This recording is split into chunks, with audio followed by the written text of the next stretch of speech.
Dear colleagues, good morning. Who is celebrating Happy Valentine Day, right day for the Standing Committee. And the agenda is circulated. The Standing Committee agree to the adoption of the agenda for the meeting. Anybody opposing? No, thanks a lot. The agenda is adopted. Dear colleagues, we have so many people who are ready to participate in the debate this afternoon on the gender issues, and two special debates: the rise of extremism, radicalism and xenophobia, challenges for the OSCE region, and the current situation in Ukraine.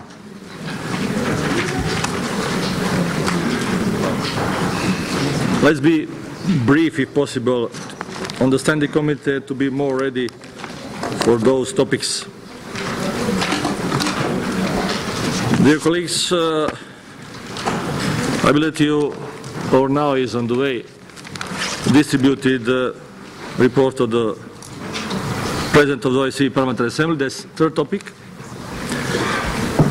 And I hope so that you'll find enough figures that we try to be productive. But every work is not useful work. Every orientation depends how many good things motivating you on those activities, and I would like to convince that now we are on the right way to return the spirit of the cooperation and the coordination in this organization. I believe that new way of the confidence is on the way among the institutions of the organization. And trust deficits which existed in our main cooperation with the ODIHR now is behind us. I believe that's the main achievement in the last few months of Bureau, firstly, and Secretariat and this humble President. That's the new beginning. It's always good if you have the chance for the new beginning, the cooperation with the same people, and I believe that now it will be easier to fulfill the main duty, to create the right atmosphere in organization, to open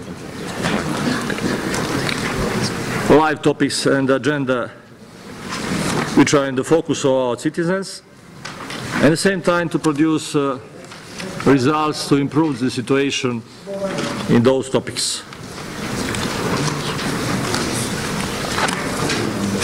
We are very proud of our observing electoral missions. It will be our last topic, but generally that's very hard work, and I would like to thank again our colleagues who has been special coordinators, head of delegations, member of delegations. That's our trademark, and we have to protect those type of activities now with a strong cooperation with ODIHR, with a good atmosphere. Without good atmosphere, you cannot create any kind of efficient result. Confidence and new trust. We got positive assessments in all public announcement of the ODIHR and the Secretary General and Chairman in Office in Kiev. It was a good sign that we have done what we have promised in Istanbul. I don't want to waste your time. You will find in my humble report with the mistakes in language, sorry,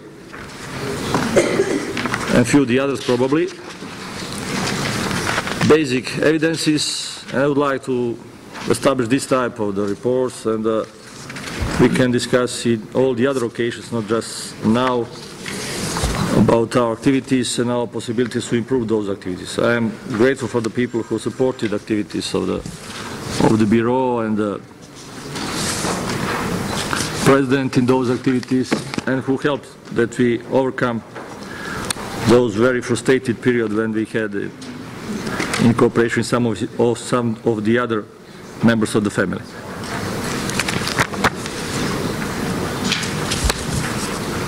Please, the floor is open.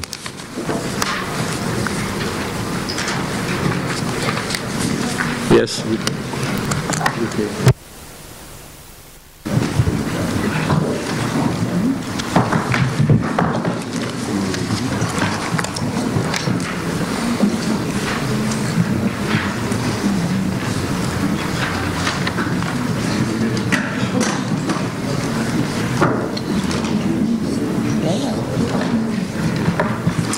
Уважаемый господин председатель, хочу поприветствовать всех своих коллег и выразить несколько пожеланий.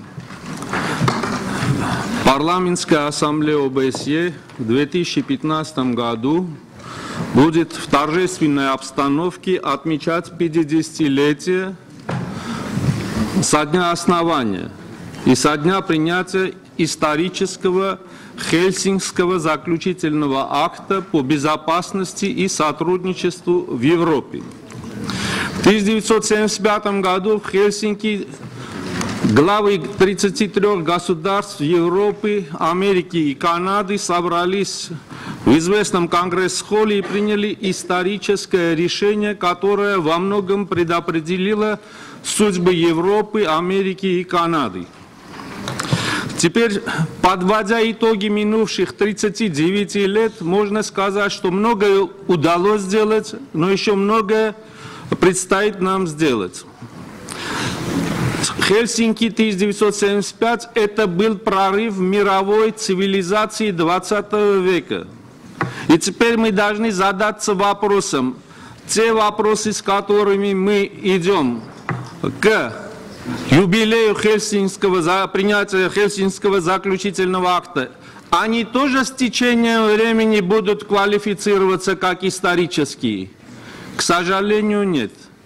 Потому что крайняя напряженность, она сохраняется до сих пор. Мы стали свидетелями кровопролитных войн в Северной Африке и продолжающейся войны в Сирии. Поэтому это накладывает на нас особую ответственность для принятия таких исторических по своим масштабам решений, которые сведут на нет возможность любого кровопролития на пространстве ОБСЕ, то есть от Атлантики до Тихого океана.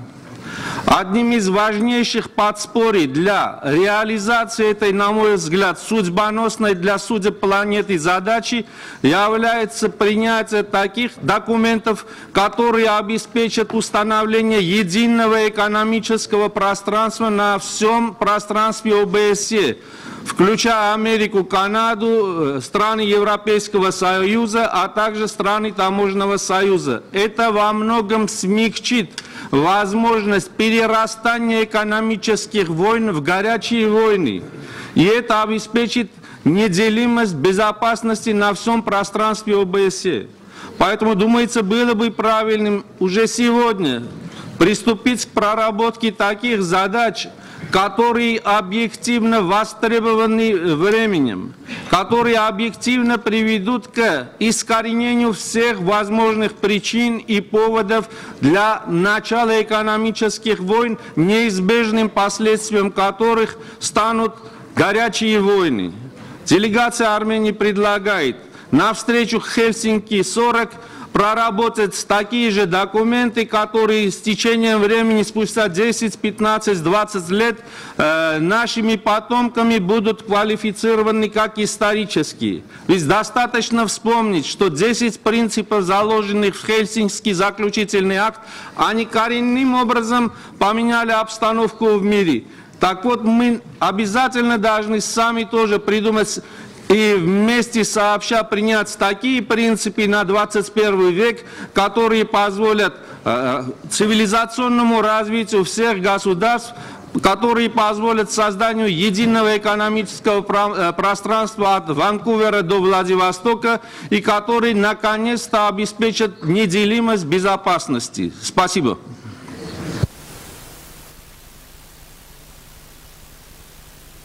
Thank you very much. The next one is Lord Bones. Please, the floor is yours, Lord Bones. Thank you very much indeed, Mr. President. I just would like to, if I may, ask you a question, or if it is more appropriate and you wish it to be dealt with by the Secretary-General when he deals with his report, I would be quite satisfied with that.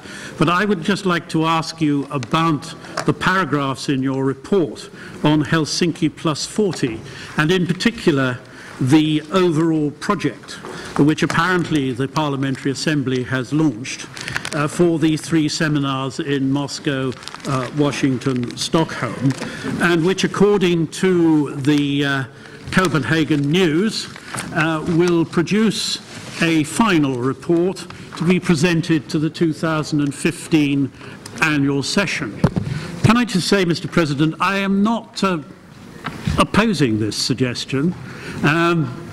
And indeed it is an initiative, and I understand that it is one which is welcomed by OSCE and the Ministerial Council or its representatives, and I'm delighted that the Parliamentary Assembly is going to be working in conjunction with the other part of the OSCE organisation. My part, and I hope you won't think this is pedantic, but it does seem to me that such a major initiative on a matter of such importance might perhaps bear a few moments' explanation and discussion within the Standing Committee, which is representative of all the delegations. So the more that you could tell us about how it is going to work, who is going to be involved in all this, and how it is going to come to a conclusion, for my part in any event, would be very much appreciated. Thank you, Mr. President. Thank you very much. For bonus, we have to clarify really all our activities, and thanks a lot for the question. The Secretary General Spencer will give you the procedural information. I will add something if necessary. Please, Secretary General, the floor is yours. Thank you, Mr. President. Lord Bonus, I believe that in that news from Copenhagen, the procedures were adequately explained, but I can give you some background. Of course, we've been talking about doing something with Helsinki Plus 40 now for the past 2 years.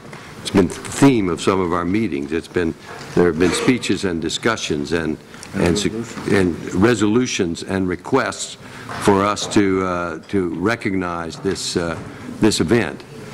The President has for some time wanted to partner in some way with some think tanks in order to expose the Parliamentary Assembly and its members to some of the thinking from the academic and expert world. And we thought that the Helsinki Plus 40 might be a good way to do that. So we explored the possibilities, and one of the first things that we asked was to suggest that the 2015 annual session be in Helsinki, because that would be the 40th anniversary and the place where the final act was signed. And Vice President Kanerva volunteered to make an effort within his country and his parliament to issue an invitation, which, as you know, was issued some time ago and approved by the Standing Committee, to hold that 40th anniversary annual session in Helsinki, in Finlandia Hall, where the Helsinki Final Act was signed. In talking to the think tanks, the President's had a long-standing relationship with the German Marshall Fund in the United States, as well as some others, and the idea was our Transparency and Accountability Committee, headed by Francois Xavier de Danea, who issued who sponsored the main resolution on OSCE reform, which was adopted overwhelmingly in Istanbul, should be involved. And João Soares, who is one of our former presidents, who has written extensively on the Helsinki Final Act and spoke very strongly in favor of the resolution of Mr. de Danea, and of course Mr. Kanerva as the host should be involved, and the members of the Transparency and Accountability Committee, whose mandate it is to discuss these matters and who were the sponsors of that resolution. So after some discussions with these think tanks, it emerged that 3 think tanks were interested in partnering with the Parliamentary Assembly to take a look at the Helsinki process, as where it began and what it's done, and to and where it is now, and to make some recommendations about where we would go. So the idea was that when these seminars, and they're going to be small seminars of no more than 30 to 40 people with a few parliamentarians, but also experts, people who've been involved in the Helsinki process in the past, former diplomats, and various academics will participate. It will cost us nothing, except some, I mean, the think tanks will have raised the funds for their participation and for the experts, and we, of course, the parliamentarians who are mentioned in that document from the Helsinki, from the Transparency and Accountability Committee, and the President, Mr. Schwarz, Mr. Kanerva, and Mr. Didanea will sort of be the guiding leaders of this process.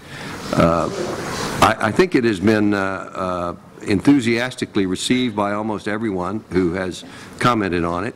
The think tanks are, and of course there's balance with Moscow, Stockholm, and Washington. So we've had some meetings here in Vienna where the governmental side has not only expressed their impression, their idea about this, but they're actually jealous because we seem to be so far ahead of them in terms of trying to do something that would contribute to the discussions. And the idea would be, and this is all in development still, is that these think tanks would have rapporteurs for each of these meetings who would summarize the discussions. There'd be no voting of any kind. But these discussions would move forward to a final seminar in Helsinki on the eve of the annual session, and the ideas that emerged would be submitted in some way to our annual session, who would then decide whether or not any of these ideas should be presented in the form of resolutions that would be passed by the annual session and presented to the summit or the ministerial, whichever would take place a few months later in 2015. So far we've had enthusiastic support and praise for the works that have been done, putting together these three think tanks and even finding the times in which they would be willing to do this in a coordinated way has been something that's been very carefully negotiated over the past several months, and it's still a work in progress, but I think it's a worthwhile and a valuable process, and I think it will bring a lot of attention not only to the Assembly but to the Helsinki process in general. Thanks a lot, Secretary General. The other questions? Zay, please. Thank you, Mr. President. My question is about the follow-up declaration or recommendation in OSCE that we adopted in Istanbul, and also the interim report dedicated to that declarations. As we could understand from the report that our ambassador in OSCE met regularly meeting in Vienna and has discussed 8 thematic areas in relation to the Helsinki Plus 40 process, covering the 3 OSCE dimensions and the cross-dimensional issues. I think they are very important, and we have to support these 8 thematic areas because this is really under the mandate and the principle of our organization. The question is about how the OSCE is going to tackle these all thematic areas or issues in the coming 2 years. Do you have any plan of activities, or maybe we could have something to discuss, not just now, maybe for our, let's say, annual meeting? And so the question is how we are going to tackle all these 8 thematic areas. Thank you. Thank you very much. As you know, yesterday we tried to improve our cooperation with the committees of the OSCE and the OSCE-PA. And we had first meeting of the chairs of 2 sides, or 2 members of the family. Our sides of PA, our distinguished colleagues, chairmen of 3 committees, and their excellencies, 3 chairmen of the OSCE committees.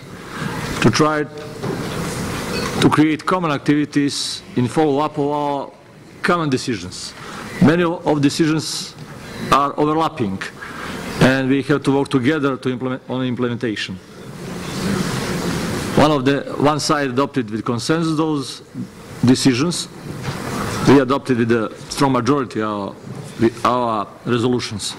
And now, yesterday, they started to coordinate, as I mentioned, what is the new spirit between us is coordination and new trust.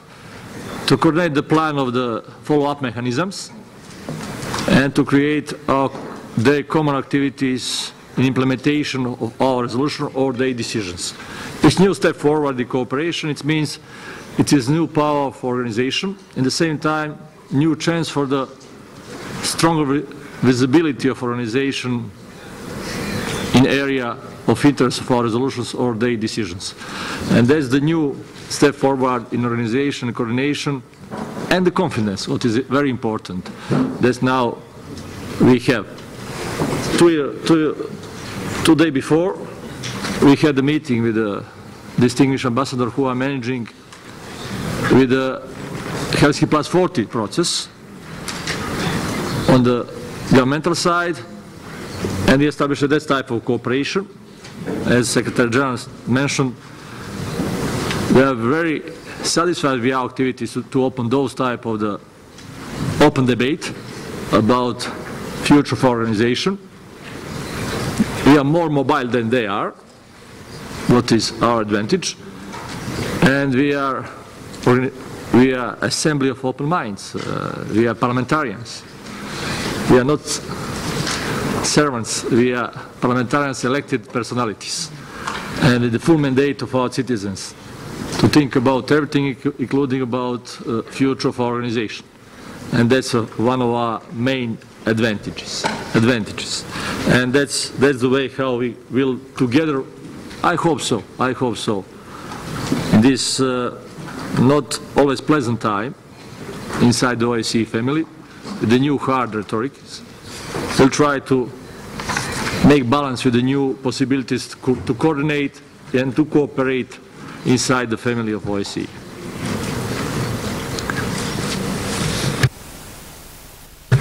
Arnie, please. Yes, the floor is yours.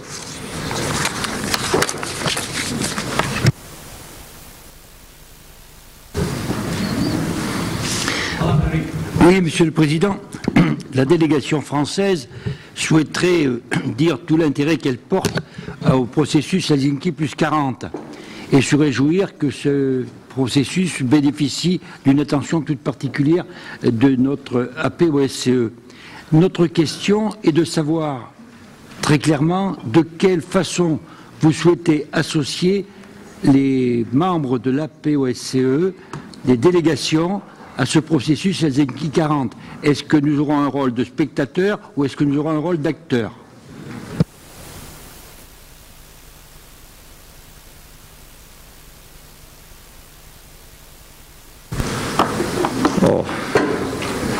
We are the main actors in the process. As you know, we have the Committee for Transparency and Reforms led by our distinguished colleague Dedonea. They started work on that, and they'll continue.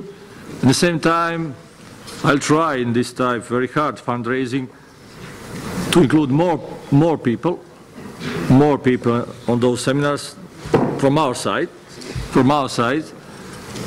from Bureau and the rest of you, to try to open that seminars for all people who has the interest, and that will be the way on the seminars. But it's more important to work on that in our committees. Now our committees has a chance in different areas to try to create vision or their vision of Helsinki Plus 40 process. And that's now one of possible agenda for our committees is to think about it inside Parliamentary Assembly. That's the way how we could collect all our knowledge and to give the impetus of all process. But personally, I'll try to push forward. It has done just in few months, all of that. It was not easy to find the money for those type of activities this time of the crisis. especially on all sides. I'm very grateful to the General Marshall Fund. I'm very grateful to Minister of Foreign Affairs of Russia Federation, Mr. Lavrov, that they have been ready to support our activities. At the same time, we have excellent cooperation with our former President, Donald Landmarker, who supported us to organize the seminar in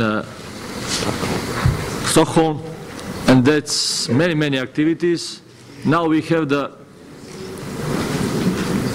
orientation. I believe easily including the people in the process if we have now the model how to manage with the issues. No, Alan, I believe that all Bureau has to be present on all those seminars.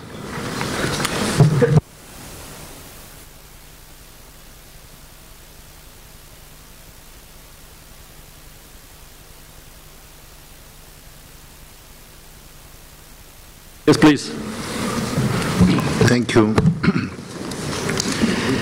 I am looking for more cooperation with the Secretary General Ban Ki-moon, and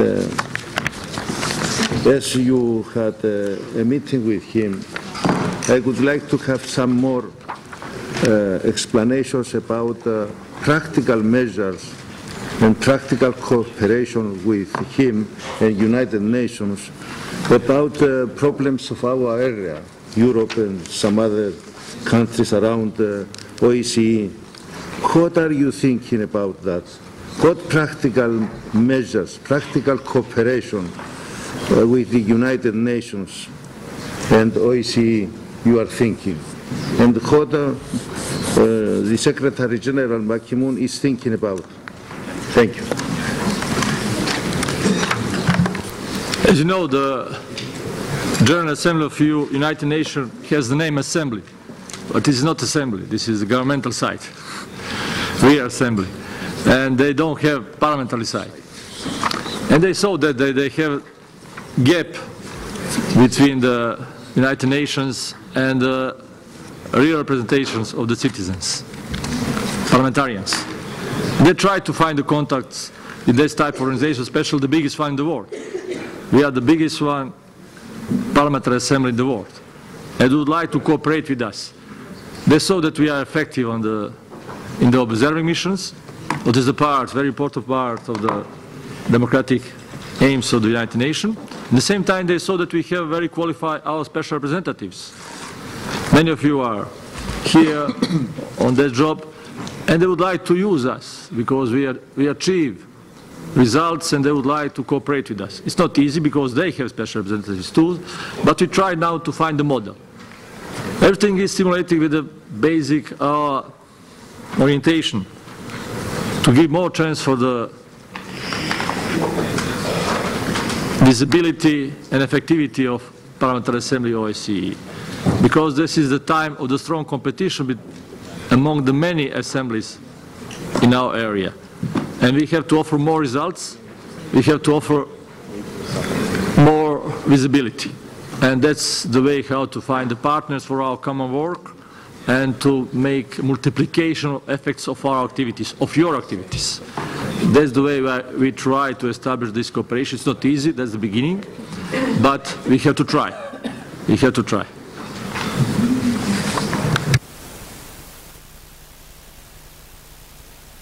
Please. May I close the... Oh, sorry. Doris, please. Dankeschön. Sehr geehrter Herr Präsident, liebe Kolleginnen und Kollegen, wenn ich das jetzt verfolge, dann stellt sich für mich in der Tat die Frage, die auch unser Präsident wohl verfolgt: Wie können wir unsere Arbeit überhaupt mehr Effizienz verleihen? Wir haben gestern in der Diskussion im zweiten Ausschuss gemerkt, dass es Überschneidungen in der Arbeit mit dem Europarat gibt. Und wir merken, dass es auch Überschneidungen der Arbeit mit der UN gibt. Wir wollen und können auch hier keine zweite UN sein.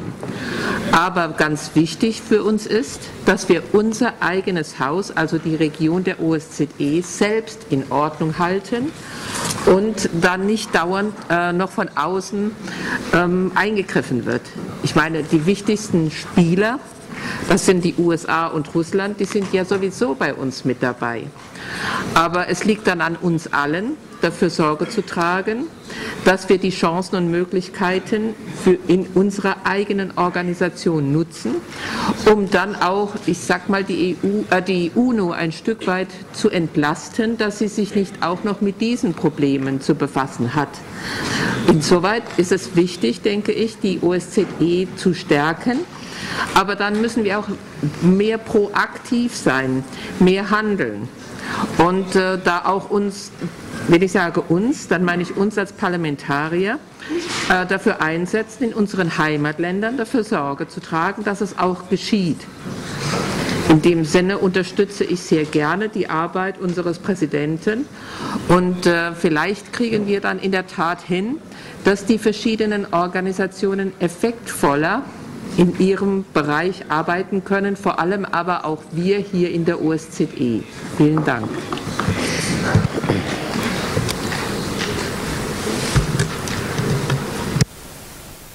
Thank you very much. Doris, please.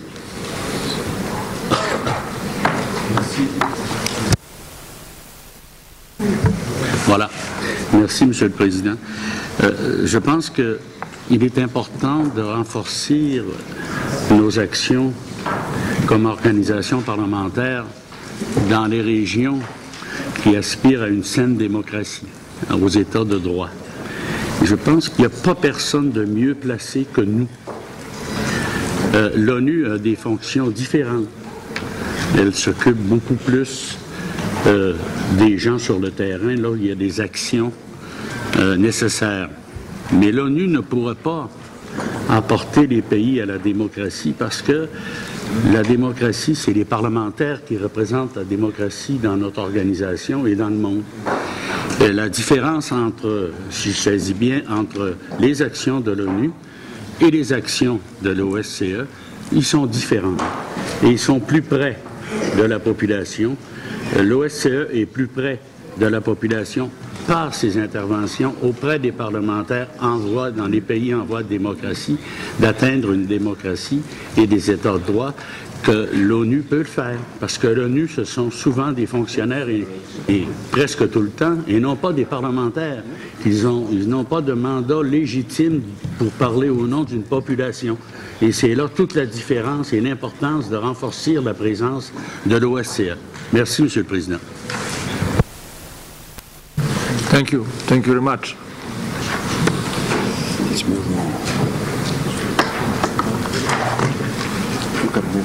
May I close this? Yes. Thanks a lot for your support and your very useful suggestions. And I close the third topic. Now we are going on the fourth report by the Treasurer of the OSCE EPA, Mr. Roberto Battelli. Roberto, please, the floor is yours. Thank you very much, Mr. President. Distinguished colleagues, in front of you, you have my full report, so I will try, as always, to be brief. And we already had a good discussion regarding our financial matters during our last meeting in Budva. And once again, I thank President Krivokapic and the Parliament of Montenegro for organizing our meeting there. But let me start on a positive note by saying that our finances continue to be in good order. Attached to my report, you will find the report of our outside independent audit for the past fiscal year. As you can see, it gives one more year a positive assessment on our financial management.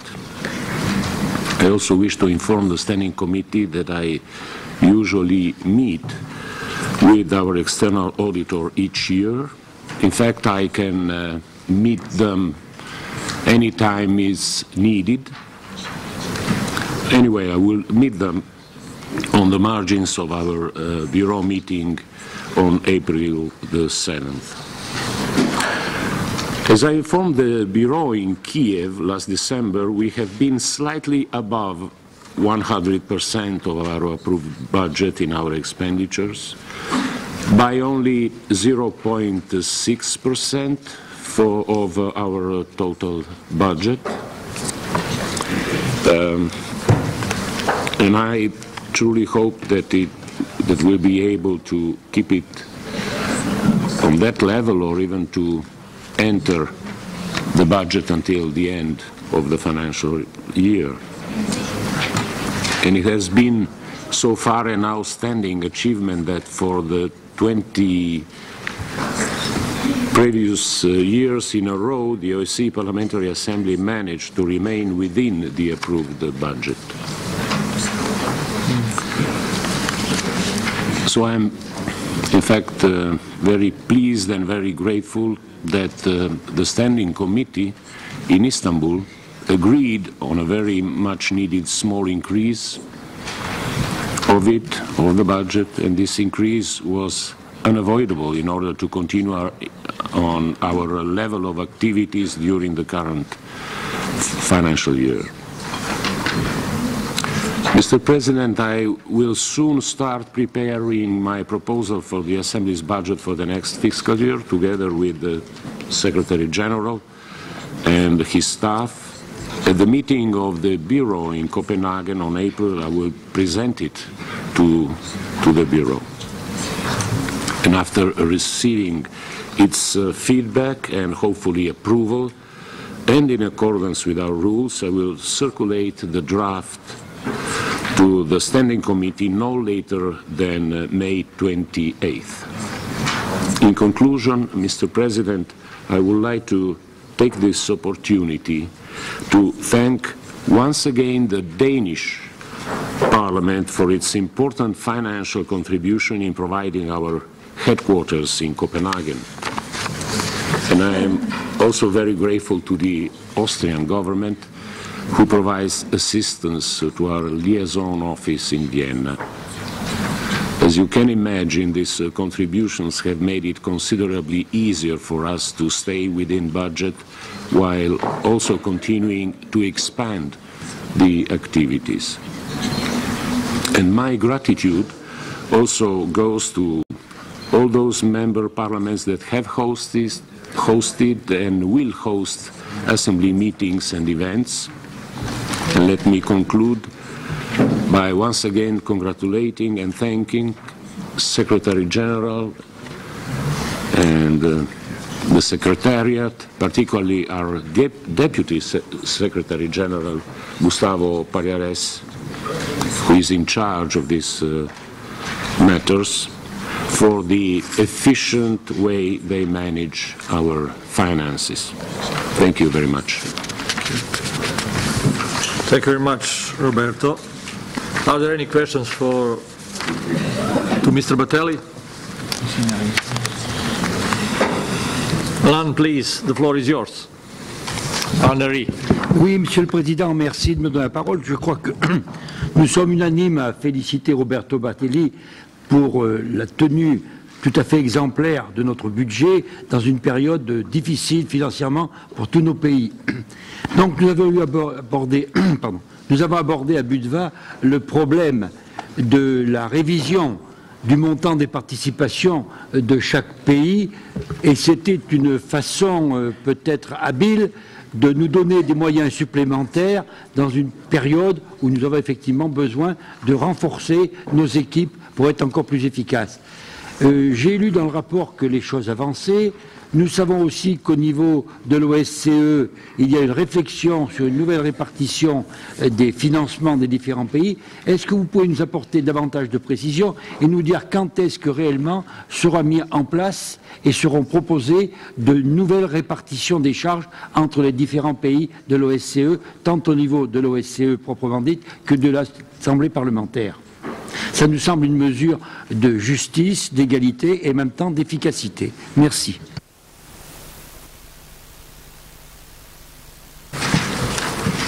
Thank you very much for your support, Alan, of all our activities.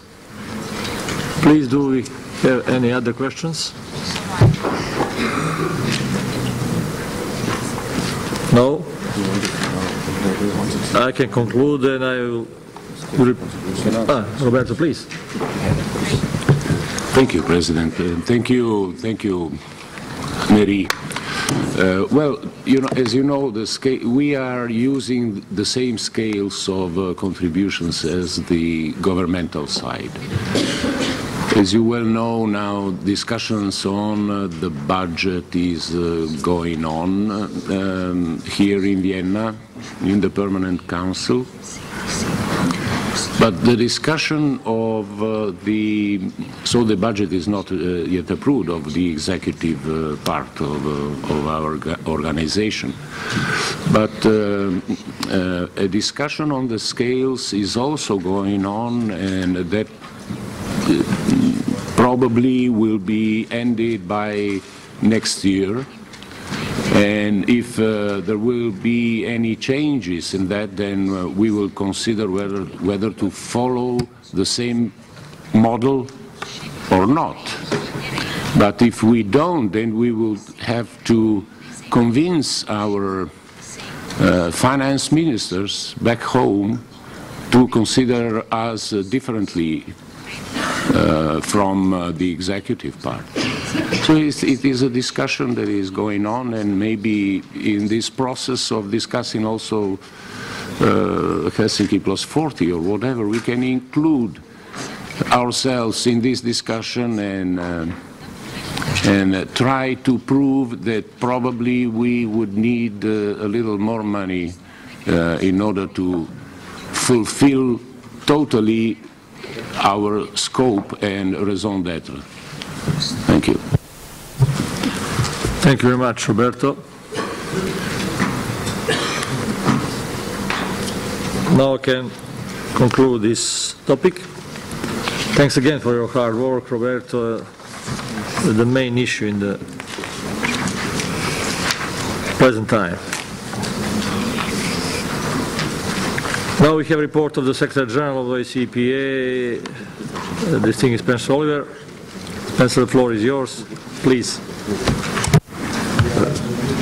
Thank you, Mr. President, and thank you, Treasurer Batelli, for your strong support and keen oversight of our budget. I'm very sorry that we went over by 0.6% last year. It was the first time in 21 years that we hadn't been under budget, but I think we were able to accomplish all the things that we were mandated to accomplish very well during that period of time. As you know, we had some staff vacancies, and it put even more pressure on our very limited staff. Mr. Neri, there is an ongoing discussion in the governmental side of the OSCE about the scales of dues and assessments. And by consensus, they're having a very hard time changing the rules, because some countries think they're paying too much, others think they might be able to pay more, others are suggesting that others pay more than they, and they have not been able to reach a conclusion. In fact, they have, I think, adopted a budget for the next they have adopted the scales for the next 3 years because it was just hopeless in terms of trying to adjust it. And you know, I hope, and I know that your government is very much involved in trying to change those scales, and I hope that they are successful at some point. But we tried at one point to do our own scales, and there could not be agreement on the standing committee. And finally, they threw up their hands in frustration and said, we'll just use whatever scales the government can agree on, because we can't agree among ourselves. So, I mean, I agree with you that there should be more resources, and there should be, I know that you've made some suggestions, and I know Mr. Onen has made some suggestions about ways in which we might enhance our budget. I know the President has suggested that voluntary contributions would be welcome to assist us, particularly in the field of election observation, which is very responsible sometimes for the fluctuation in our expenditures, because we can't predict in advance how many elections we're going to monitor or assess, and we have limited staff and resources in order to do the ones that we do. But there are something like 40 or 50 elections in the OSCE area every year, and our scale has been somewhere between 6 and 10. And that's about all that the traffic will bear. We've had some people in our staff, particularly when Tina Schoen was here, who sometimes would go for a month doing 2 or 3 elections and never coming back to Copenhagen. So, you know, we need if we're going to do this, we do need more resources, and we try to maximize what our staff can do with the limited resources we have. We have the smallest budget in the OSCE. I think the ODIHR's budget is more than 10 times what ours is. We have 1 communications director. The OSCE has a staff of 16 here for their press section. So it's quite there's quite a difference not only in scale but in capability and in personnel and in money available to do the things we do. But yesterday I reported to the joint committees and made some remarks about the treatment of the Parliamentary Assembly by the governmental side and the hope that we could do better. The President has been very outspoken in meetings with the chairmanship and with the delegations that he's met as he's traveled to try to suggest that the Parliamentary Assembly ought to play a larger role in some of the decision-making process in the OSCE. And I think we've made a few converts, but not enough. But we continue to work on it. You will see on the racks, you have the news from Copenhagen, all the ones that have been issued since the last meeting of the Standing Committee. And in the news from Copenhagen, you pretty much can get almost a complete idea of everything we're doing, everything the President is doing, and what kind of work is being carried out. We also, of course, issue a lot of press releases and a lot of reports, which you all receive copies of. It's been a very busy year. We had a lot of election observations. The President had a very active schedule, combining bilateral visits with OSCE business, going to New York to see Ban Ki-moon. And I was privileged to be in that discussion. It was one of the first times that we've done that in a long time. So it was a step forward, and we hope that some further cooperation with the UN will come from that. And the President has also visited on a number of occasions other delegations, and of course he addressed the Ministerial Council on your behalf in a very forthright way. Our staff continues to, I think, work very efficiently. We have a small but multinational, multilingual staff who are multi-talented and do a lot of excellent work for you.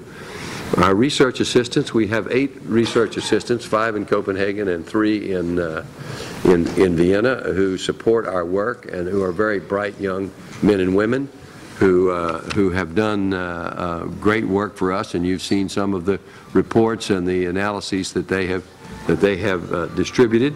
Many of them have gone on to work in your governments, in your parliaments. Some have run for office. One's in the White House. You know, they have moved on to be a very good legacy of our Secretariat and of our Assembly. So we're very proud of them, and I think that this is one of the best research assistant intern / programs in existence, and many other organizations have copied it or tried to copy it because it is not only productive for you and for us, but it also launches some very impressive careers. We've had several hundred research assistants now from nearly 40 countries, and not only do they provide us with some intellectual and research firepower, but they also bring good humor and energy to our Secretariat. So,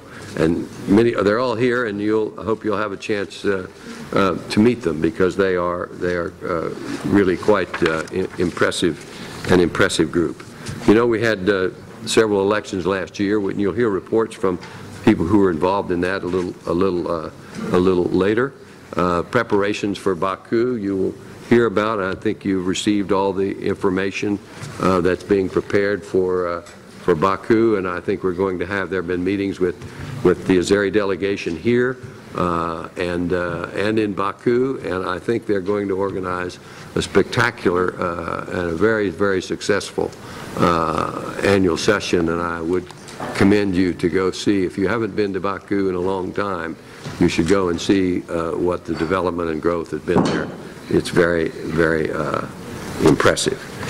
So as you've heard, we've also been working to try to put together the Helsinki Plus 40 project with these think tanks, and we hope it will be successful. It will be relatively small, but we think it will be something that will give the Parliamentary Assembly and its ideas some more visibility, not only in the academic world, but also on the governmental side.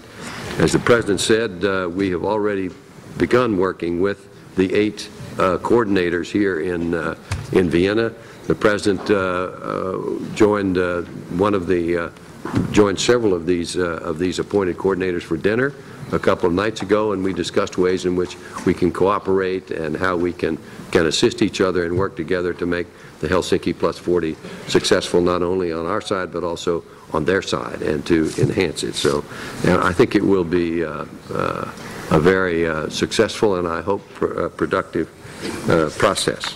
I also, like the Treasurer, want to recognize our Danish hosts who provide the best headquarters in the world for our Assembly. We're a small group, but we live in a building that is all brand new and state-of-the-art electronics. And upstairs in the building that's owned by the Parliament, there are 49 apartments owned by occupied by parliamentarians, including, I think, the head of the Austrian delegation, up until a few months ago, even the foreign minister. So they've got, they're doing well by us, and we're very grateful for their support. And of course, the Austrian government gives support to our liaison office in Vienna. So, and the Italian government has seconded a very brilliant Italian expert who has been with us for a number of months and will be with us for a year or two at the full expense of the Italian government, someone who has 9 years experience in the OSCE, including in the OSCE Secretariat and in the field. So we're very, very grateful for that. Mr. President, I'll be happy to answer any questions. It's been a very busy half a year, and we still have another half a year ahead of us with a lot of activities planned and several elections, as you know, coming up in Serbia and in Hungary and in various other places. So I'll be glad to answer questions. Thank you, Mr. President. Thank you very much, Secretary General. Lord Bones, the floor is yours. Thank you, Mr. President.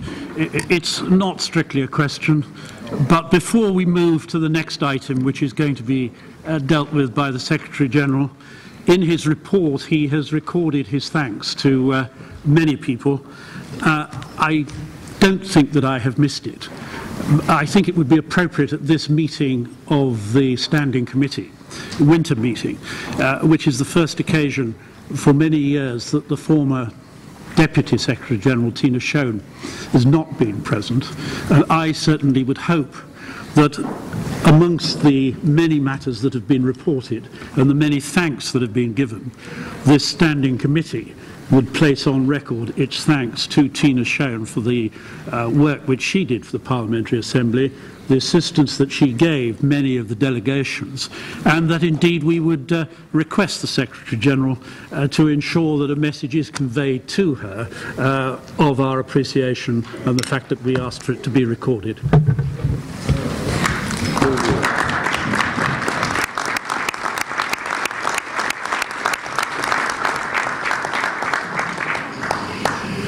Yeah, Tina is always... We told Tina the door of the OSCE are always open for her, and we are waiting her. We are waiting her. Please, do we have any other questions? Thanks a lot. Now we adopted this report, and let's go on to topic 6.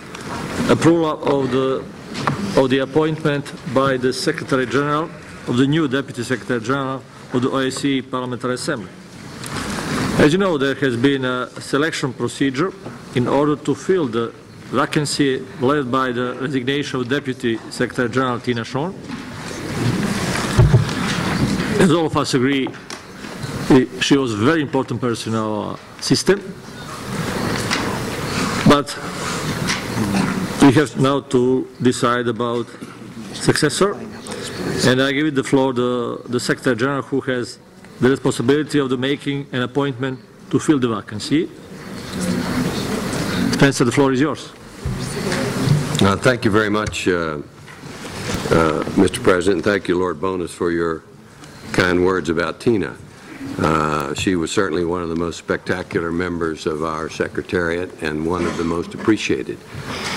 Fortunately, she's moved only 3 blocks down the street to the headquarters of Maersk, where she has a very prestigious job as their Deputy Director of Government Relations. It's a great career move for her, even though we will miss her very much. I would also, you have all received a letter from me about the my appointment of the new Deputy Secretary General. We have followed the procedures required in the rules of procedure. We advertised the job for an extensive length of time. We received 9 completed applications. I personally interviewed every single one of them, some in person and some on the phone. And I also talked to many of their references. And of course, many of them I already knew from other incarnations or activities. It became very clear as the process went forward that Semyon Zakayev, who has been with the Assembly for several years, and before that was the Secretary of the Russian delegation of this Assembly, was clearly the most qualified and certainly had the full support of, enthusiastic support of the other members of the staff, including Tina Schoen, who strongly recommended that he be appointed as her successor. I shared all the information, the CVs, with all the members of the Bureau. I talked with most of them, answered any questions that they might have had, and I think that this process has been about as thorough as it could be, and I think that Semyon is extremely well qualified for this job. He has had the training and the background that really goes beyond the training and background of almost anybody else on the staff. He has staffed the Rules Committee very effectively and very efficiently. He has worked on 2 or 3 of our permanent committees. He will be responsible for the second committee, working with Rosa Agnazarova. He's done that before. And he has also led several election observation missions and been involved in quite a number. He is a wise counselor and a good friend, and I hope that you will confirm his appointment as the Deputy Secretary General. I think he deserves it, and I think he's the right man for the job. Thank you. Thank you very much, Secretary General. Does anyone wish to comment on the Secretary General proposed appointment of the Deputy Secretary General of the Assembly?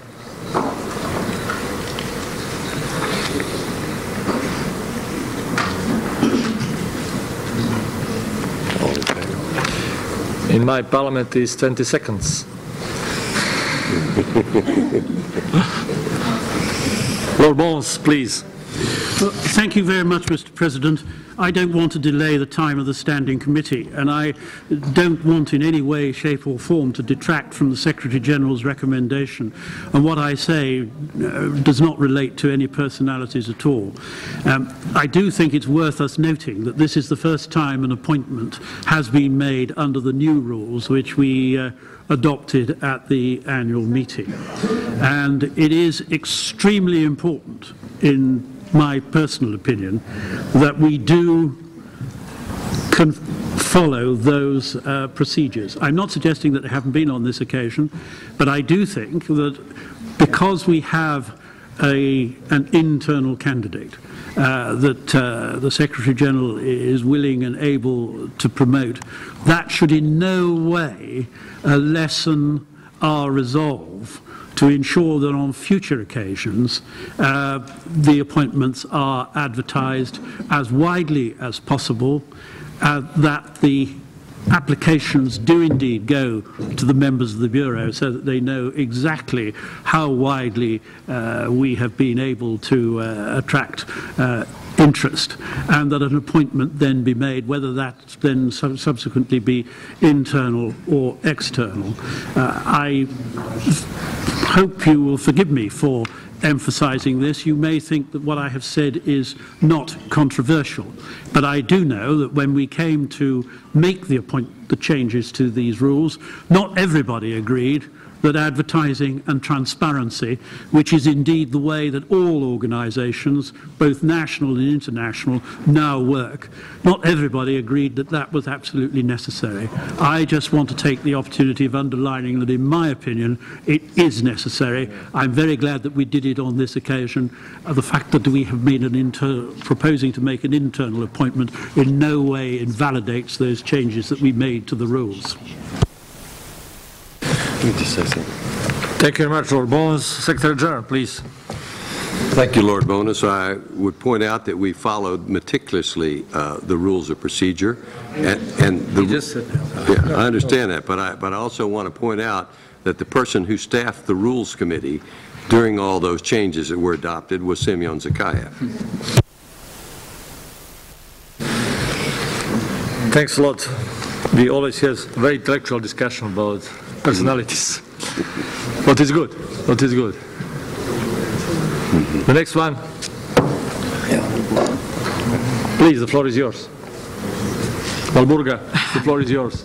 Thank you very much, Mr. President. I hope you won't be bored that I'm saying this, but I think that we have too few women in executive positions of Secretariat General, and therefore I would be very glad if one could think to replace a woman by a woman. And I would like to see same.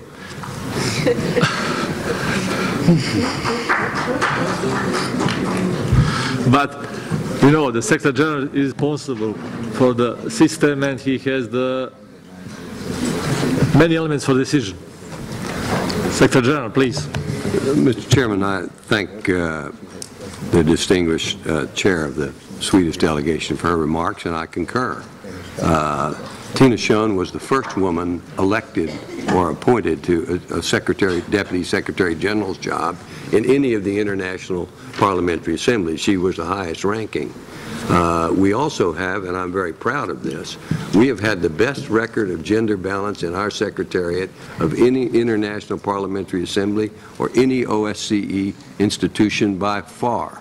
And we still continue to have almost a 50-50 division between men and women, and if you counted the research assistants, there would be more women than there are men.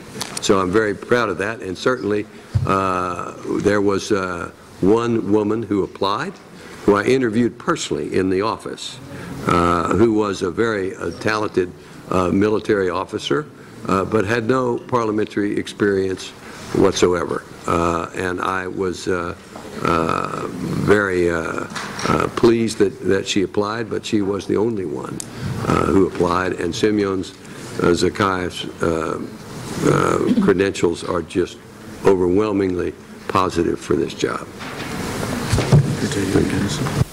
Thanks a lot, Mr. Secretary General from Denmark, and after that, Oleg from Ukraine. Please. Thank you, and I would like to congratulate Semyon with the job. But I would also like to state that both Spencer and Semyon, you have spoiled us. As politicians, we have got used to a very efficient secretariat, and we will hope that will remain so in the future. But when I look at the color of your hair, both of you, I can see you are very experienced. And this is not an insult. It is very good to be experienced. Yes. But I would like to state that I see the OSCE I see the organization and I see the Secretariat has a very important role also in the future. So if both of you decide to go on pension at the same time, this organization will have a problem. So I'm a little bit concerned about the future of the Secretariat, but I would also like to state that I see Simeon as a very good candidate, and it is very important to me that also Tina Schön has recommended him. Then he is worth his weight in gold. But I'm concerned about, I cannot say the word age, but I can see a problem if you're going to try both of you at the same time. I hope you have had a very fair and square discussion about that.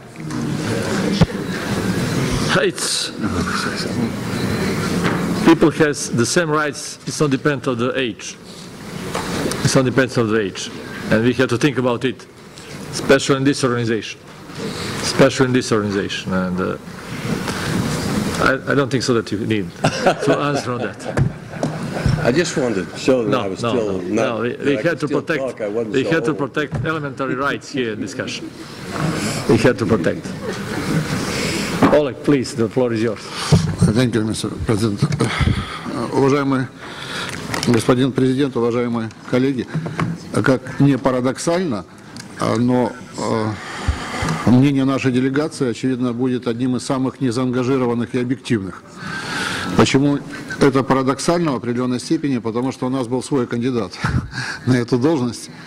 И спикер нашего парламента, и я, как председатель украинской делегации, подписали ходатайственные письма руководству нашей парламентской ассамблеи, генеральному секретарю, с просьбой учесть наши предложения. У нас была тоже достойная кандидатура. Но парадокс заключается в том, что когда мы узнали, что такой достаточно согласованной кандидатурой является Семен Закаев, мы с этим согласились.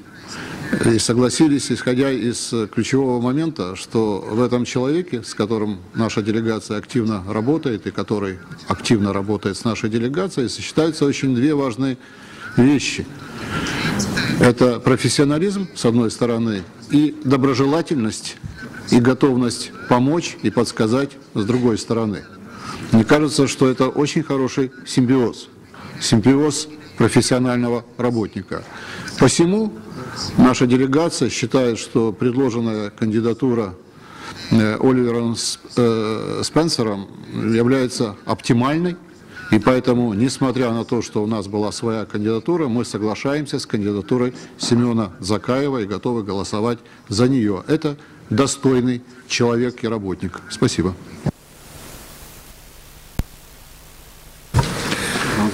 Thank you very much. The next one is Rosa Akhnazarova. Rosa. Я от комитета и также от делегации Кыргызстана тоже поддерживаю кандидатуру Оливера Спенсера, так как он очень добросовестно, аккуратно, своевременно все порученные дела нашего комитета по экономическим вопросам выполняет этот человек большую работу. Я хотела бы выразить огромную благодарность секретариату, несмотря на маленькое количество людей, выполняют огромную работу, которая нам дает уютно, комфортно, своевременно исполнять свою миссию. Я думаю, господин Оливер учел самое главное, опыт у этого человека, парламентский опыт, в выборном деле, работе секретариата, который знает все ветви этого управления. Я бы хотела, чтобы в последующем, на самом деле, как сказала госпожа Бургер, чтобы учитывали и гендерные, и возрастные, и все критерии, возможные в последующих выборах. Спасибо. Мы тоже поддерживаем Закаева Семена. Спасибо. Thanks a lot, Rosa. The next one is Azai. Azai, please, one. Thank you, Mr. President. I think there are two things that should be pointed out. First is about the nomination of our Secretary General, Mr. Oliver Spencer. I support this nomination just because I do understand that Mr. Spencer Oliver is in charge for organizing the activity of the Secretariat. If he decided to work with Mr. Semyon Kazayev, I think we have to respect and support this candidacy. The second reason that I wanted to support on behalf of the Azerbaijan delegation is that Mr. Semyon Zakayev is a very well-known person in our region and has quite big experience. He is a professional in his activity as well as he is dedicated to the OSCE work. I think it is a successful candidate and I wish all the best to him and I think he will be meet all the trust and the confidence of the Parliamentary Assembly members. Thank you. Thank you very much, Azai. Signore Compagna, please. Grazie Presidente. Anche l'Italia ha molta fiducia nelle garanzie di esperienza, di capacità, di professionalità della candidatura proposta e al di là dei profili di nazionalità, di genere, di anagrafe, l'Italia ha sempre molto apprezzato lo spirito di staff con il quale la segreteria di Spencer Oliver ha collaborato con dedizione all'attività della nostra Assemblea e di grande simpatia nei confronti dei singoli parlamentari. Grazie. Grazie, signore Compagna. Please. Thank you. I would like to support the nomination of Mr. Simeon, and we would like to see him if he's in the room in order to recognize him in the future. Thank you. Where are you? He's hiding. Samuel's back there. He is still in second row. Now he'll come in first row. Thanks a lot. Emin Onen from the Turkey, our Vice President, please. Thank you, Mr. Chair, dear colleagues. First of all, I agree with Azai because it is understandable that we can vote for the General Secretary because we are directly working with him. But just an idea, I will ask all of you. We are not directly work with the Vice Secretary General. So he is working with him directly. This is not a parliamentarian issue. This is a bureaucratic issue. So I couldn't understand why we are voting for the Vice Chair of the General Assembly, the Secretary. I think it's not necessary. Maybe according to the rule of procedures we can check it. But directly you are working with him. So I think it is best choice that you can decide which one, who will you work with. Thank you. Thank you very much, Emin.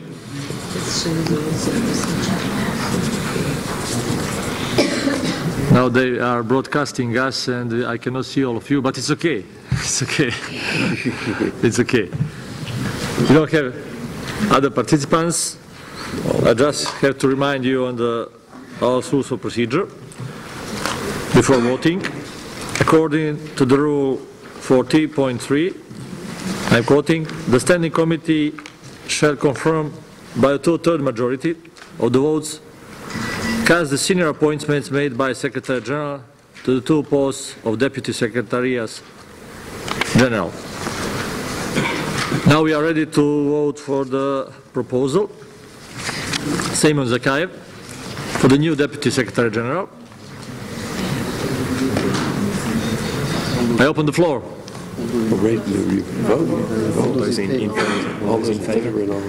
Who is for favor?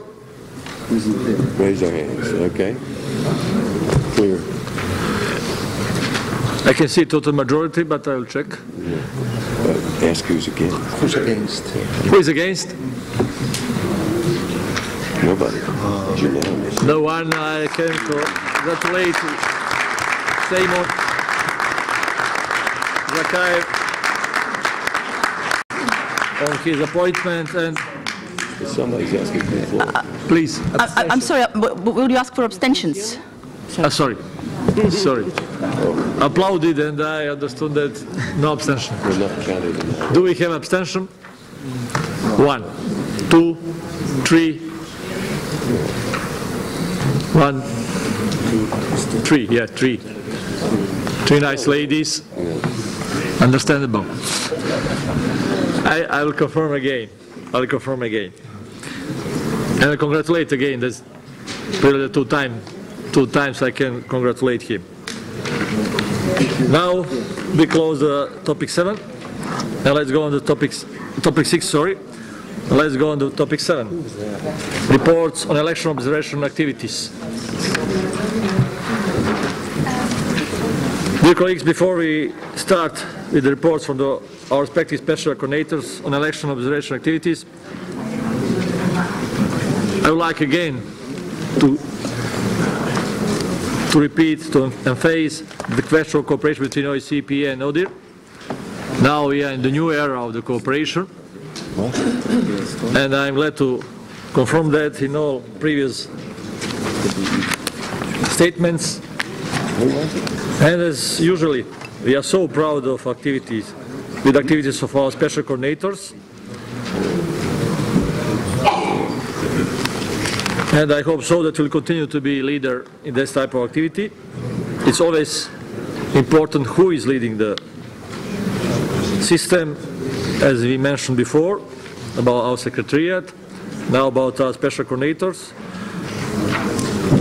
Every year we have more requests for the elections, but less and less money for that. In spite of that, we are present at all key locations, in all key elections, and they recognize us like the best trademark in these activities. Last year we had elections in Georgia, Tajikistan, Turkmenistan, and many others, and I call our distinguished colleagues, special coordinators, if they would like to inform us about activities. Joao is not here, he has surgery on his knees, but Gordon is here.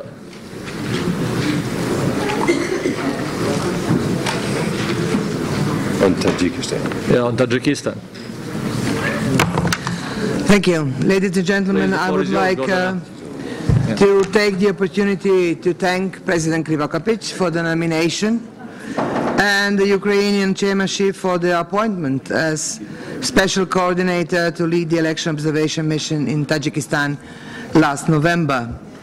I also very much appreciate the contribution of my colleague, Mrs. Margaret Cederfeld of Sweden, who served as a head of the OSCE PA delegation. Margaret and I were joined by a very active and diverse and dedicated delegation of about 30 politicians from the OSCE PA, as well as colleagues from the European Parliament, who we cooperated extremely well.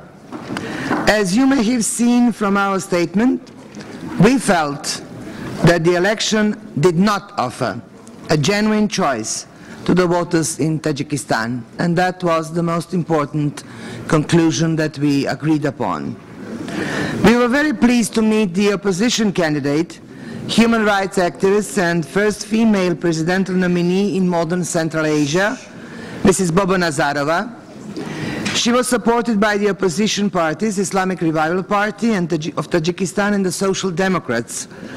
But we were very disappointed that in the final stages of the candidate registration process, this opposition candidate was not registered and could not participate in the election of 6th of November. Just to remind you, by election law in Tajikistan, presidential candidate needs 5% of all of the voters to submit the candidacy, and she was in lack of 2 or few thousand votes. She managed to collect over 200,000 people who signed her candidacy. So subsequently, the opposition parties boycotted the election, and as you can imagine, the counting process was very quick. There are several outstanding issues with regard to the 1990 Copenhagen document. There is a need to reform legislation, but also a need for genuine political will to engage with political forces, including the opposition within the country. We had deep concerns about the general conditions in which these elections were conducted. We saw violation on election day, especially the counting process, the media environment, engagement with civil society. They could not monitor or give reports on the elections, representation of women and youth in leadership posts, the voting rights of the many labor migrants. It is known for Tajikistan that there are over 200,000 labor migrants in Russia mostly, as well as many other issues you can read in the joint post-election statement. I want to note that I will focus on my report in Baku as rapporteur of the Third Committee on labor migrations and non-discrimination issues, and I think that we should be all more focused on both of these issues. With regard to follow-up to these election missions, I believe much more should be done. We should take the opportunity at our meetings to engage with the national delegations, but also with other actors in the elections, for a genuine dialogue on human dimension issues, including elections. I would like to see more follow-up jointly with ODIHR, who worked very hard, and jointly with us for these missions. As you know, international forces are scheduled to leave Afghanistan at the end of this year, and this is a critical time for the OSCE to increase engagement with Central Asia, especially Tajikistan and Kyrgyzstan. We must support democratic institutions, including raising the role and profile of the national parliaments in the border countries. I would like to take this opportunity also to note the good work done by the OSCE office in Tajikistan, in the country. This mission does impressive work in all three dimensions. We had an opportunity to hear about some of their human dimension programs in detail, and I believe we should do more to support such OSCE efforts in the field, especially in all of the region of Central Asia. I'm personally thankful to the Secretariat, to Anna Chernova, to Andreas, and to all of us who worked together and worked hard together with ODIHR, with the European Parliament, and us from OSCE to accomplish report on elections in Tajikistan. It was not easy, but I think that report is worth it reading and worth a very serious follow-up that would not concern only Tajikistan, but context of the developing of societies in neighboring countries also. Thank you for your attention. Thank you very much, Goza, for your hard work and your successful mission, and very good written report.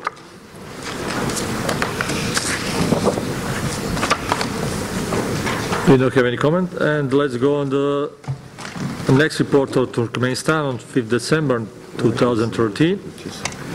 James Walsh, he was head of the OSCE delegation, and he has done very good written report, but he's not here. But Adao Silva is here, and he will give a report on behalf of him. Adao, please. Thank you, Mr. President. I want to start congratulating the Secretary General, Spencer Oliver, for his work and for his choice of the new Deputy Secretary General, Simon Zakayev. Congratulations both, and I hope that the great work continues. So on behalf of our colleague Jim Walsh, I'd like to tell you some words about the assessment of the elections in Turkmenistan. It was my pleasure to lead the election assessment mission to Turkmenistan in December. I want to thank President Krivo Kapik for the trust and for the excellent delegation that I had the pleasure to work with in Ashgabat. Turkmenistan is a country with a complex and unique history, working to become more open to multilateral cooperation. The Foreign Ministry of Turkmenistan invited the OSCE without any preconditions to observe these parliamentary elections. This was the first time the OSCE observed elections in Turkmenistan in a format that foresees a public assessment report of the election process. We note this transparency as an important step toward OSCE democratic commitments. My colleagues and I met with the Central Election Commission, the Parliament, and the two political parties, as well as the Foreign Ministry. We appreciated the openness and good cooperation offered us by your ministry and the Central Election Commission. We were very well received at most polling stations in Turkmenistan on election day. There is, however, great scope for further engagement and cooperation on elections and other OSCE human dimension commitments. The merit of the domestic reform efforts when it comes to the 1990 Copenhagen document remains to be seen. Some legislative changes have been made, and a second political party, has been established, and international observers have been invited to observe the elections. However, media freedom, freedom of assembly, human rights, freedom of expression, freedom of religion, rule of law, good governance, these are all important human dimensions issues where Turkmenistan has a long way to go. Our election assessment delegation encouraged further engagement and dialogue, not only on paper, but in substance as well. I look forward to the OSCE ODIHR long-term assessment report. In the near future, I will base my future written report on this assessment, combined with our field observations and relevant OSCE, UN, and non-governmental reporting. All of us, and I mean the 11 deputies, colleagues, and the Anna Chernov that did an excellent job, I must say, encourage Turkmenistan to continue this trend of international engagement and to make use of the OSCE and its institutions, including the Parliamentary Assembly, in continuing a dialogue on human dimension issues, including democratic elections. Today, my colleague, Mrs. Isabel Santos, chair of the Human Rights Committee, will host a side event on the Moscow mechanism at 12, room 201, which will highlight Turkmenistan. Thank you, Mr. President. Thank you very much, Adal, for your work in Turkmenistan. Now we can go further. As you can see in material provided, I have decided to deploy after invitation observation mission to the upcoming elections in Serbia on 16 March and Hungary on 6 April. I appointed Mr. Adal Silva for the Special Coordinator to the elections in Hungary and Mr. Roberto Battelli as Special Coordinator for the election in Serbia. The International Secretariat has already started preparation for these missions, and if you have any questions, please do not hesitate to contact them. Now we are going on the reports on the activities of the ad hoc committees. As you know, we have 3 ad hoc committees with different names. The ad hoc committee of the Transparency and Reforms of OSCE. Now he has support about Helsinki Plus 40 or the other elements of our organization. The parliamentary team of Moldova and ad hoc working group on Belarus.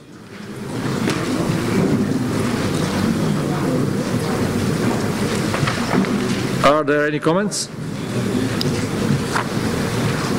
No. Are you going to invite these to say something? If they want. I think they're going to. Yeah.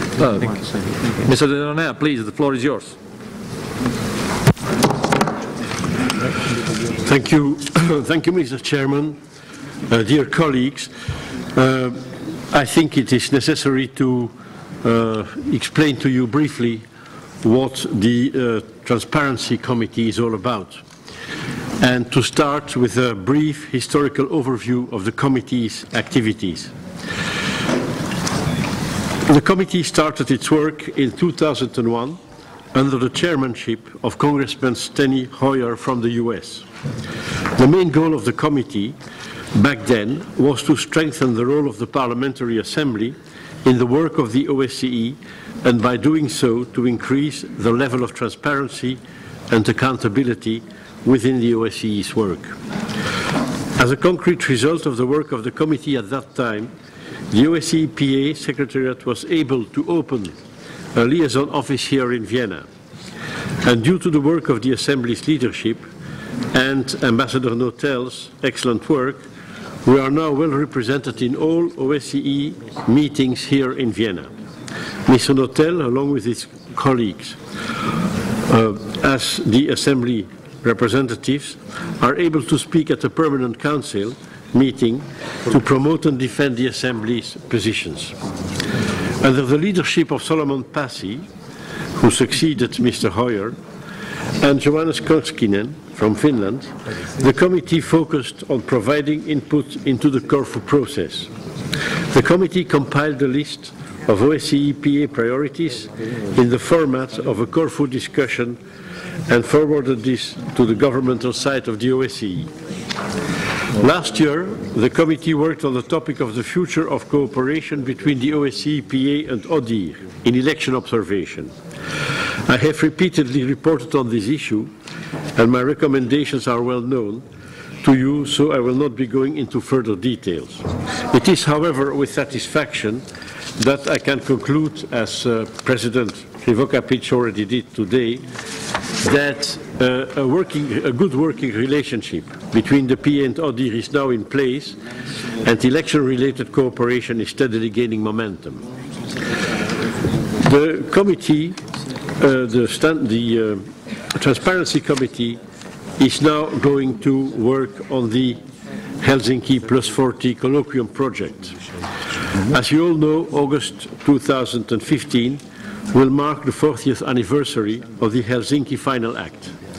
The 2 years, 2014 and 15, before this milestone give us time to develop, looking towards the future and capitalizing on the past, concrete action lines for the OSCE and its participating states.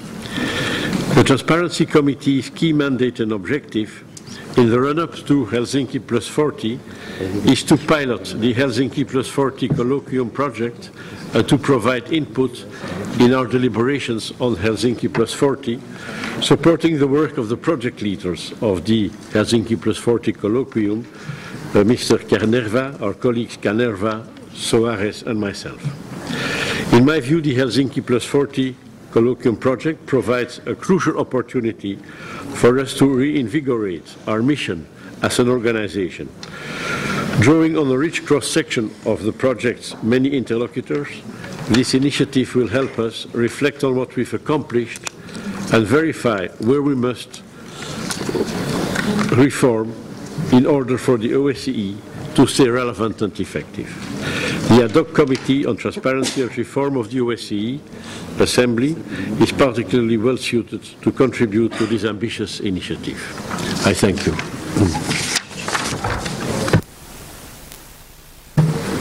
Sorry, Mr. Delaunay, thanks a lot for all your work in ad hoc Committee on Transparency and Reforms, in your hard work to improve our situation in relationship with the ODIHR.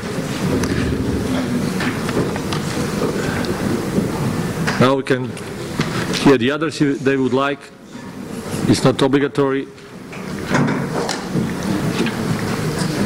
Yes. Yes, Walburga, Habsburg, Douglas, please, the floor is yours. Thank you very much, Mr. President. Now, as you know, I had the parliamentary team on Moldova, and first of all, I want to congratulate Moldova for signing the DCFTA treaty with the European Union. That's a big success, and we have decided to follow up with our Moldovan friends about this, and we are right now planning to go to Moldova sometimes during the month of March. We also had planned to meet our Moldovan counterparts here in Vienna, but as you know, due to heavy fog in Chisinau, their plane couldn't lift, so they couldn't come here.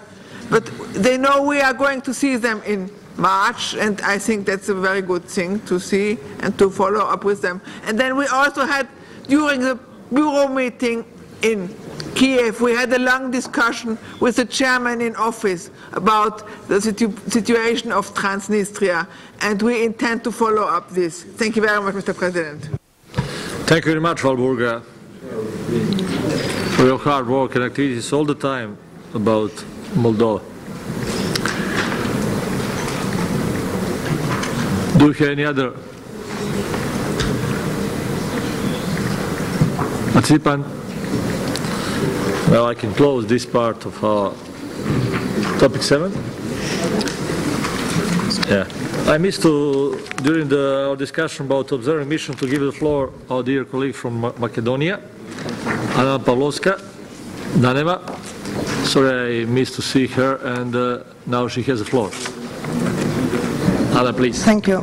Dear Mr. President, dear colleagues, members of the Standing Committee, and ladies and gentlemen, I believe you are all informed that in my country, in the Republic of Macedonia, the presidential elections will take place at 13th of April this year.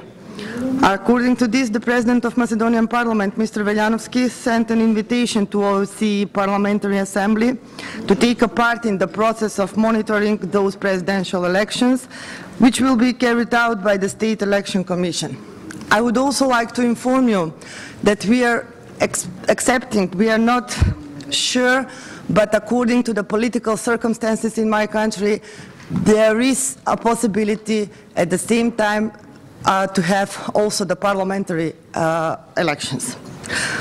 I will use this opportunity to inform you that after the not very pleasant report from the ODIHR and OSCE elections observance in 2011, the Republic of Macedonia just 3 weeks ago adopted the changes or amendments of the electoral code, and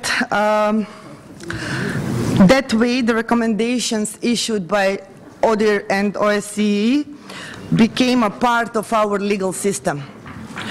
The changes or the amendments refer mainly to separation of the activities of the state with those of the ruling parties during the election process, the domain of the donations for the political party, and government payments of annual transfers from the budget during the campaign. Still, this is not enough. The problems cannot be solved only through legislative adoption, but through its proper implementation. To be sure, in the Republic of Macedonia, following elections will be really fair and democratic without any abuses of the new adopted electoral code changes. I encourage you to take a part of the monitoring of the whole electoral process in April. Thank you for your attention, and I hope to see most of you in Macedonia. Thank you. Thank you very much, Anna. Please. Oh, I don't know, maybe I missed it. The floor is yours. Я, уважаемые коллеги, я бы хотел поддержать представителя Македонии с тем, чтобы наблюдатели от ОБСЕ выехали туда, и российская делегация готова в этом поучаствовать. Спасибо.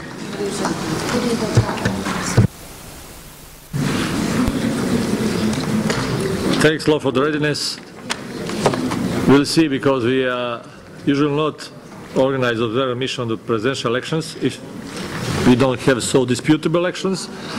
But let's see, we'll decide about it. And as you heard, if you have at the same time possible the other elections, it will be easier for us to decide. Okay. Now we can continue with the reports on the activities of the special representatives.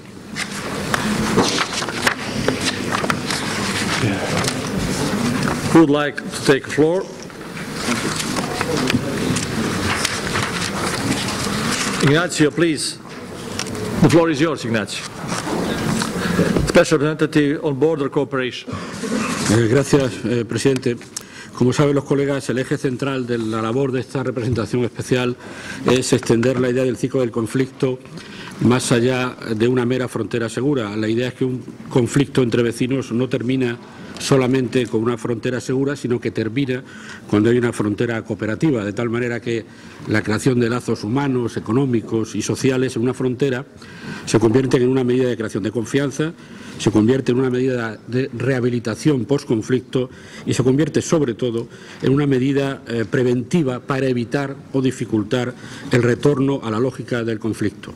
El recurso a la violencia o al conflicto en una frontera cooperativa es políticamente mucho más costoso que en otras circunstancias y por eso estamos aprobando en nuestras sesiones de verano algunas resoluciones que yo he impulsado sobre cooperación transfronteriza como un instrumento horizontal, sobre el papel de las autoridades locales y regionales en los escenarios post-conflicto y el próximo verano intentaré una resolución sobre el papel de las organizaciones no gubernamentales y las empresas, el sector privado, en estos escenarios post-conflicto.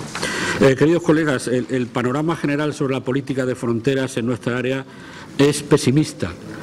Hemos pasado unos años en los que había una impresión positiva y optimista del trabajo en las fronteras, con la idea de que las fronteras tenían que flexibilizar la concepción dura con la que habían sido concebidas históricamente, pero a partir de determinados hechos y muy especialmente a partir de los atentados terroristas de Nueva York, se habla de una refronterización del mundo, reborderization, de tal modo que las fronteras vuelven a tener un aspecto duro y de seguridad que dificultan la concepción cooperativa anterior. Hay signos preocupantes, queridos colegas. El referéndum suizo de hace unos días debe preocuparnos a todos los que trabajamos en el ámbito internacional, por lo que supone de un posible paso atrás en la movilidad de trabajadores.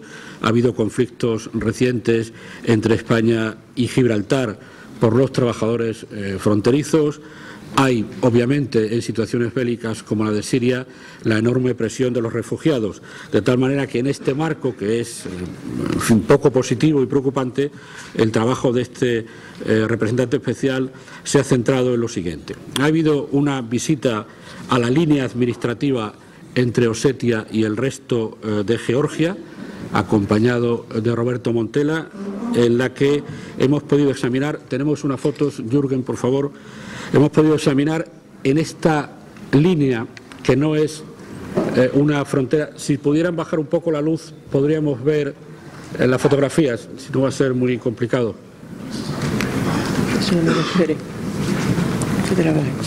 Bien, ha sido una visita con motivo de las elecciones georgianas, en la cual, acompañado por Montella y con la colaboración del Parlamento georgiano y del Ejército, hicimos una visita a una zona donde se están levantando verjas de alambre de espino y creando una frontera de facto y, por tanto, aunque no podamos hablar de una frontera internacional en el sentido jurídico, sí podemos hablar de los problemas que para la vida diaria de las personas representa esa práctica de la erección de verjas de alambre de espino.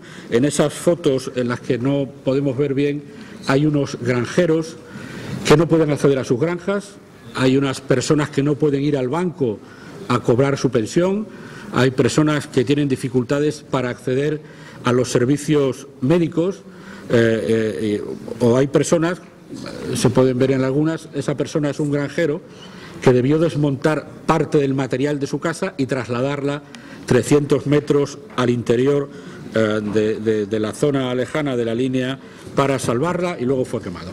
Pueden ver también cómo en esta visita que hicimos a la línea administrativa hemos sido cuidadosamente observados por tropas desde las colinas cercanas a las zonas que visitábamos. La idea es examinar con mayor atención cuáles son las consecuencias de esta práctica de una erección de facto de una línea administrativa mediante alambres de espino en la vida diaria de las personas. No se trata, desde el punto de vista de mi representación especial, de un examen de alta política internacional, sino de concretar cuáles son los problemas que hay en una frontera.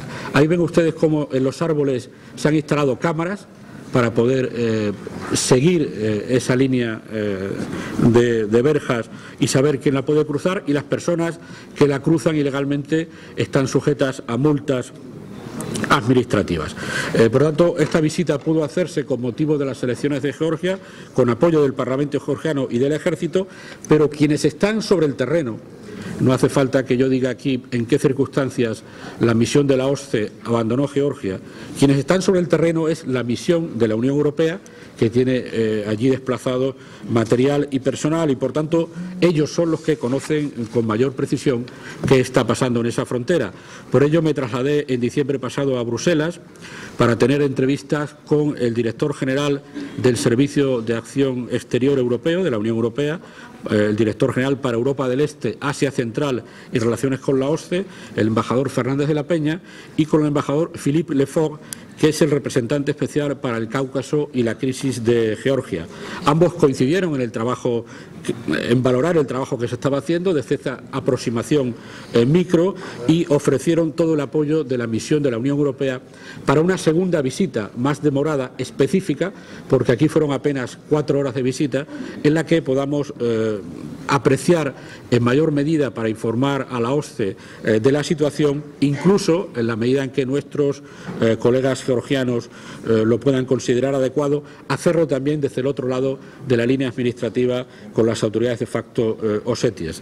También tuve una entrevista con la nueva ministra de Exteriores de Georgia, la señora Panjikidze, en Madrid, que igualmente agradeció el interés de la OSCE por la situación y mostró todo su apoyo para una posterior visita, de la que incluso vimos cuáles eran las fechas más adecuadas. En consecuencia, mi intención para los próximos meses será continuar con este dossier de la línea administrativa entre Osetia y el resto de Georgia. Creo que hay que examinar una situación anacrónica, y es que 2 países miembros de la OSCE continúen con su frontera cerrada. Me refiero a la frontera turco-armenia. Yo creo que la OSCE tiene que intentar ayudar a que ese proceso se abra. No van a ser fechas fáciles. El año 2015 es el año del centenario del llamado genocidio armenio y, por tanto, puede ser un momento delicado, pero quizá precisamente por eso tenemos que hacer un esfuerzo para acercar a estos países. Otra línea de trabajo puede ser los problemas de los trabajadores fronterizos en la verja de Gibraltar, y en contacto con Walburga y con el grupo de Moldavia, ver los aspectos de cooperación transfronteriza que se pueden dar entre Moldavia y Transnistria en estos asuntos micro, como las matrículas de los coches y otros asuntos que están sobre el terreno. Termino haciendo una petición a la Asamblea Parlamentaria, que una de nuestras reuniones de otoño, una de las próximas reuniones de otoño, si no este año o el próximo, se dedique al tema general de las fronteras.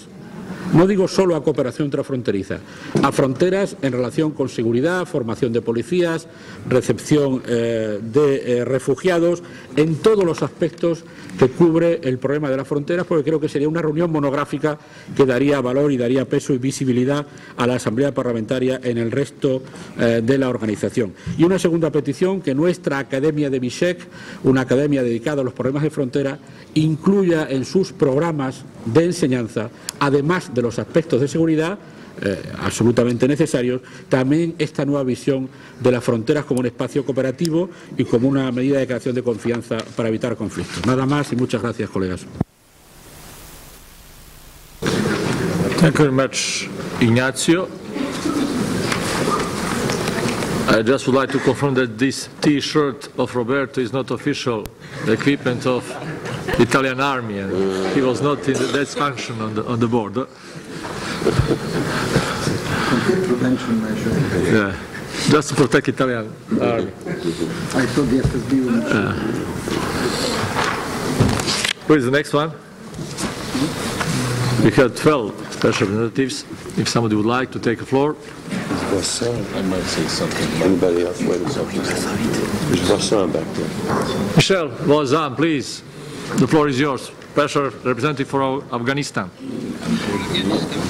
Oui, merci Monsieur le Président et merci pour la marque de confiance que vous nous avez renouvelée en 2013.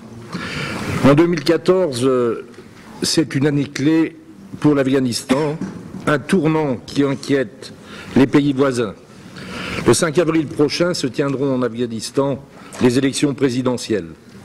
Le président Karzai, après 2 mandats, arrive au terme donc de la possibilité qui lui était faite d'être président de la République. Parmi les 27 candidats potentiels ayant soumis leur candidature à la commission électorale indépendante, nouvellement mise en place, 10 ont été déclarés conformes et se sont lancés depuis le 2 février dans la campagne électorale. Une équipe d'experts du BIDDH s'est déjà rendue sur le terrain. Selon le rapport préliminaire, des avancées significatives sont observées par rapport aux précédentes élections, notamment grâce à la promulgation en juillet 2013, de 2 lois électorales qui fixent l'organisation et la procédure électorale dans la législation, ce qui, jusqu'ici, n'était défini que par décret. Des interrogations subsistent cependant quant à la mise en œuvre effective des mesures antifraude.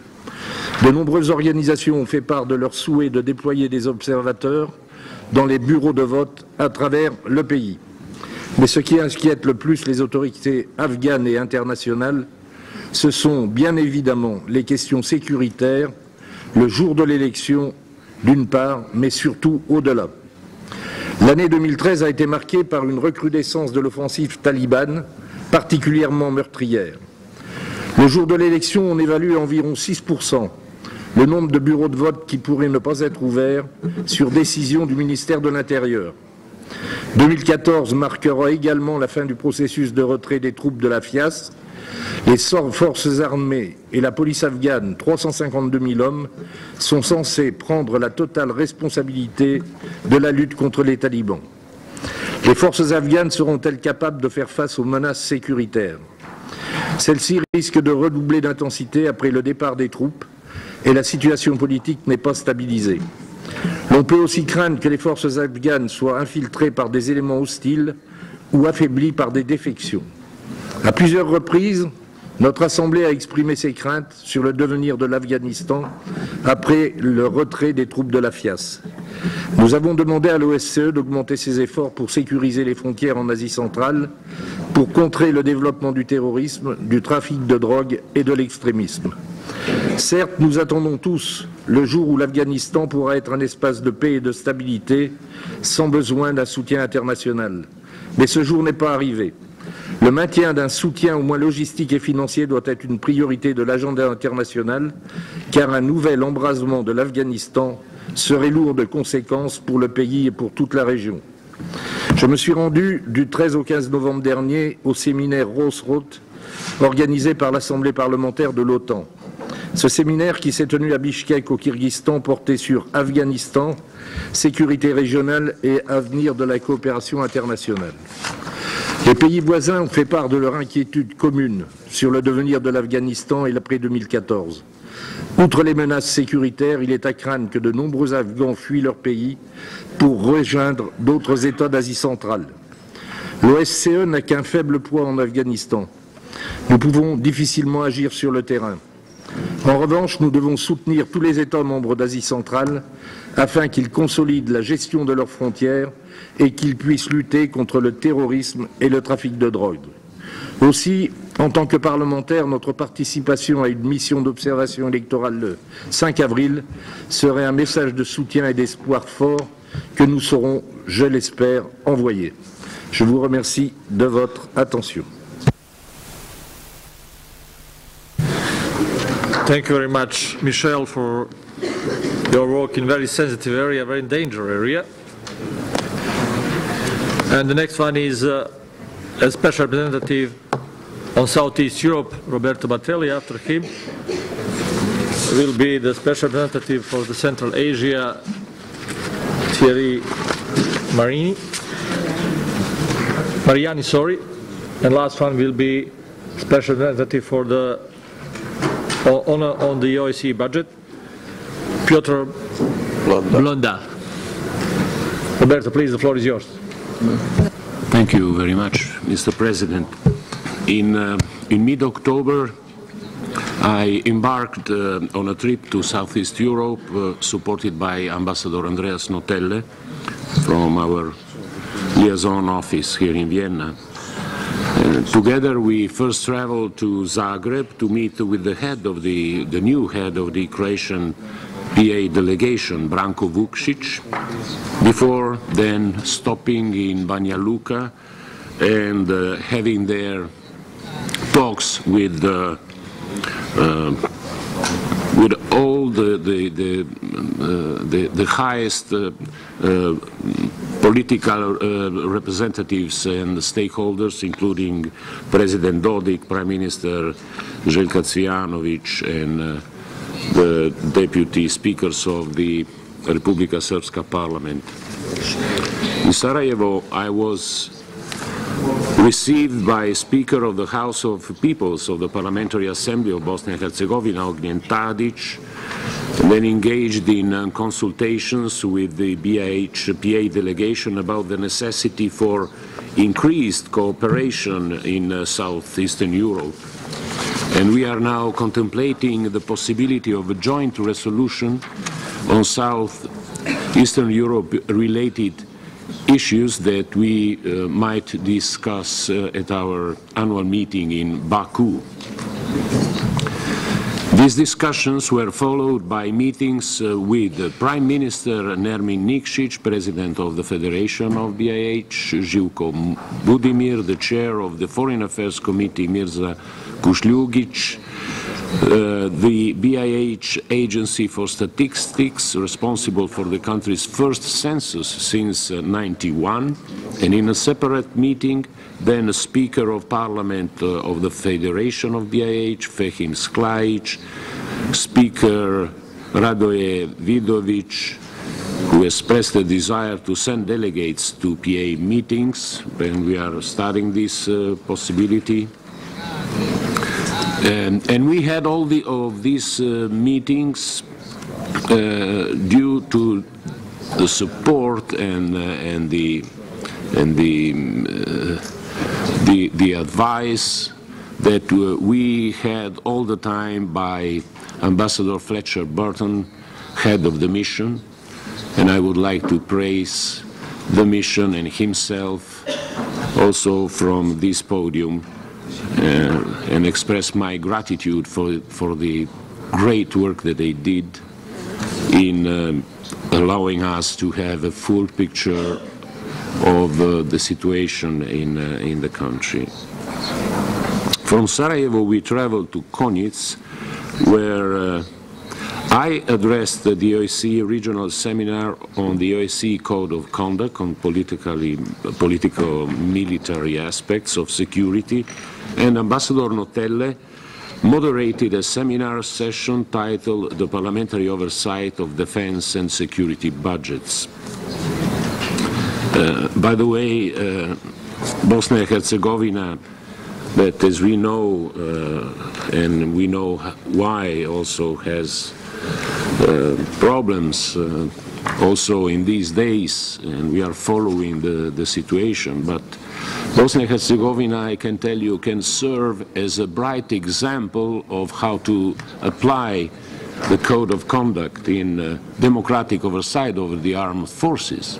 It's extraordinary how efficient this mechanism is there, and it is truly enforced, and he's in action all the time. We are talking a country that had a tremendous war and was then able to transform the parts that they were fighting in one army for one country.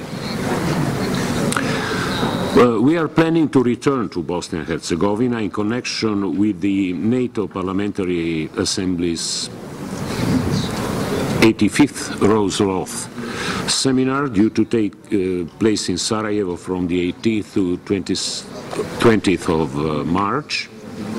President Krivokapic and Ambassador Notelle will also be in attendance. I envisage using this opportunity to meet the OSCE mission to Bosnia and Herzegovina again, as well as domestic political interlocutors and stakeholders. And of course, I will report on the outcome of these visits and meetings accordingly. Finally, the region will be witnessing, as we know, a number of regular and early elections.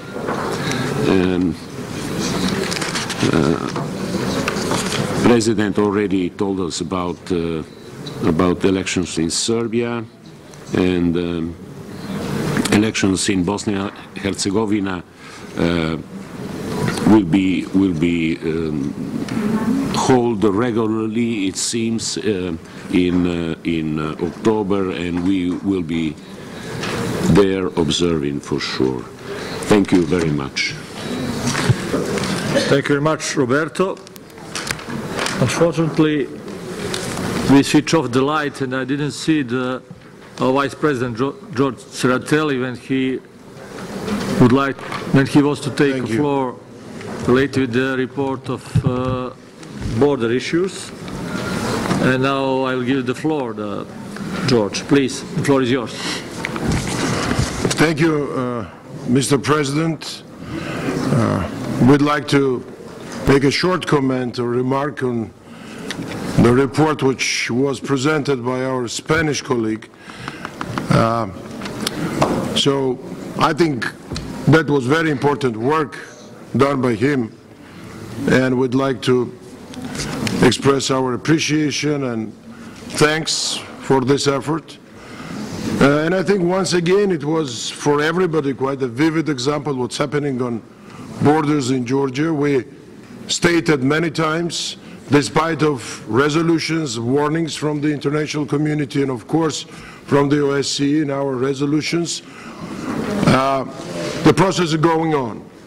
And on one hand, this is a severe violation of a main principle of OSCE, of spheres of influence, of security of borders. On another hand, there are a lot of human tragedies, and we've been witnesses of that, and personally Ignacio was witness of that, and it was quite well described on pictures, because people are losing their land, people are losing their houses, their families that they are joining, another 120,000 refugees from recent invasion in 2008. So we think that, and moreover, you know, the process, as I said, is moving forward. For instance, very recently, and the excuse was security measures for Sochi Olympic Games, the Russian Federation extended so-called occupation line in Abkhazia on 11 kilometers. So this is another severe violation of international law and humanitarian, I think so. So it's once again reaffirms that we need very effective actions to secure borders, and especially in Georgia. It means that we have to strengthen European monitoring mission, which is quite limited, and you know that we don't have presence of OSCE mission in Georgia.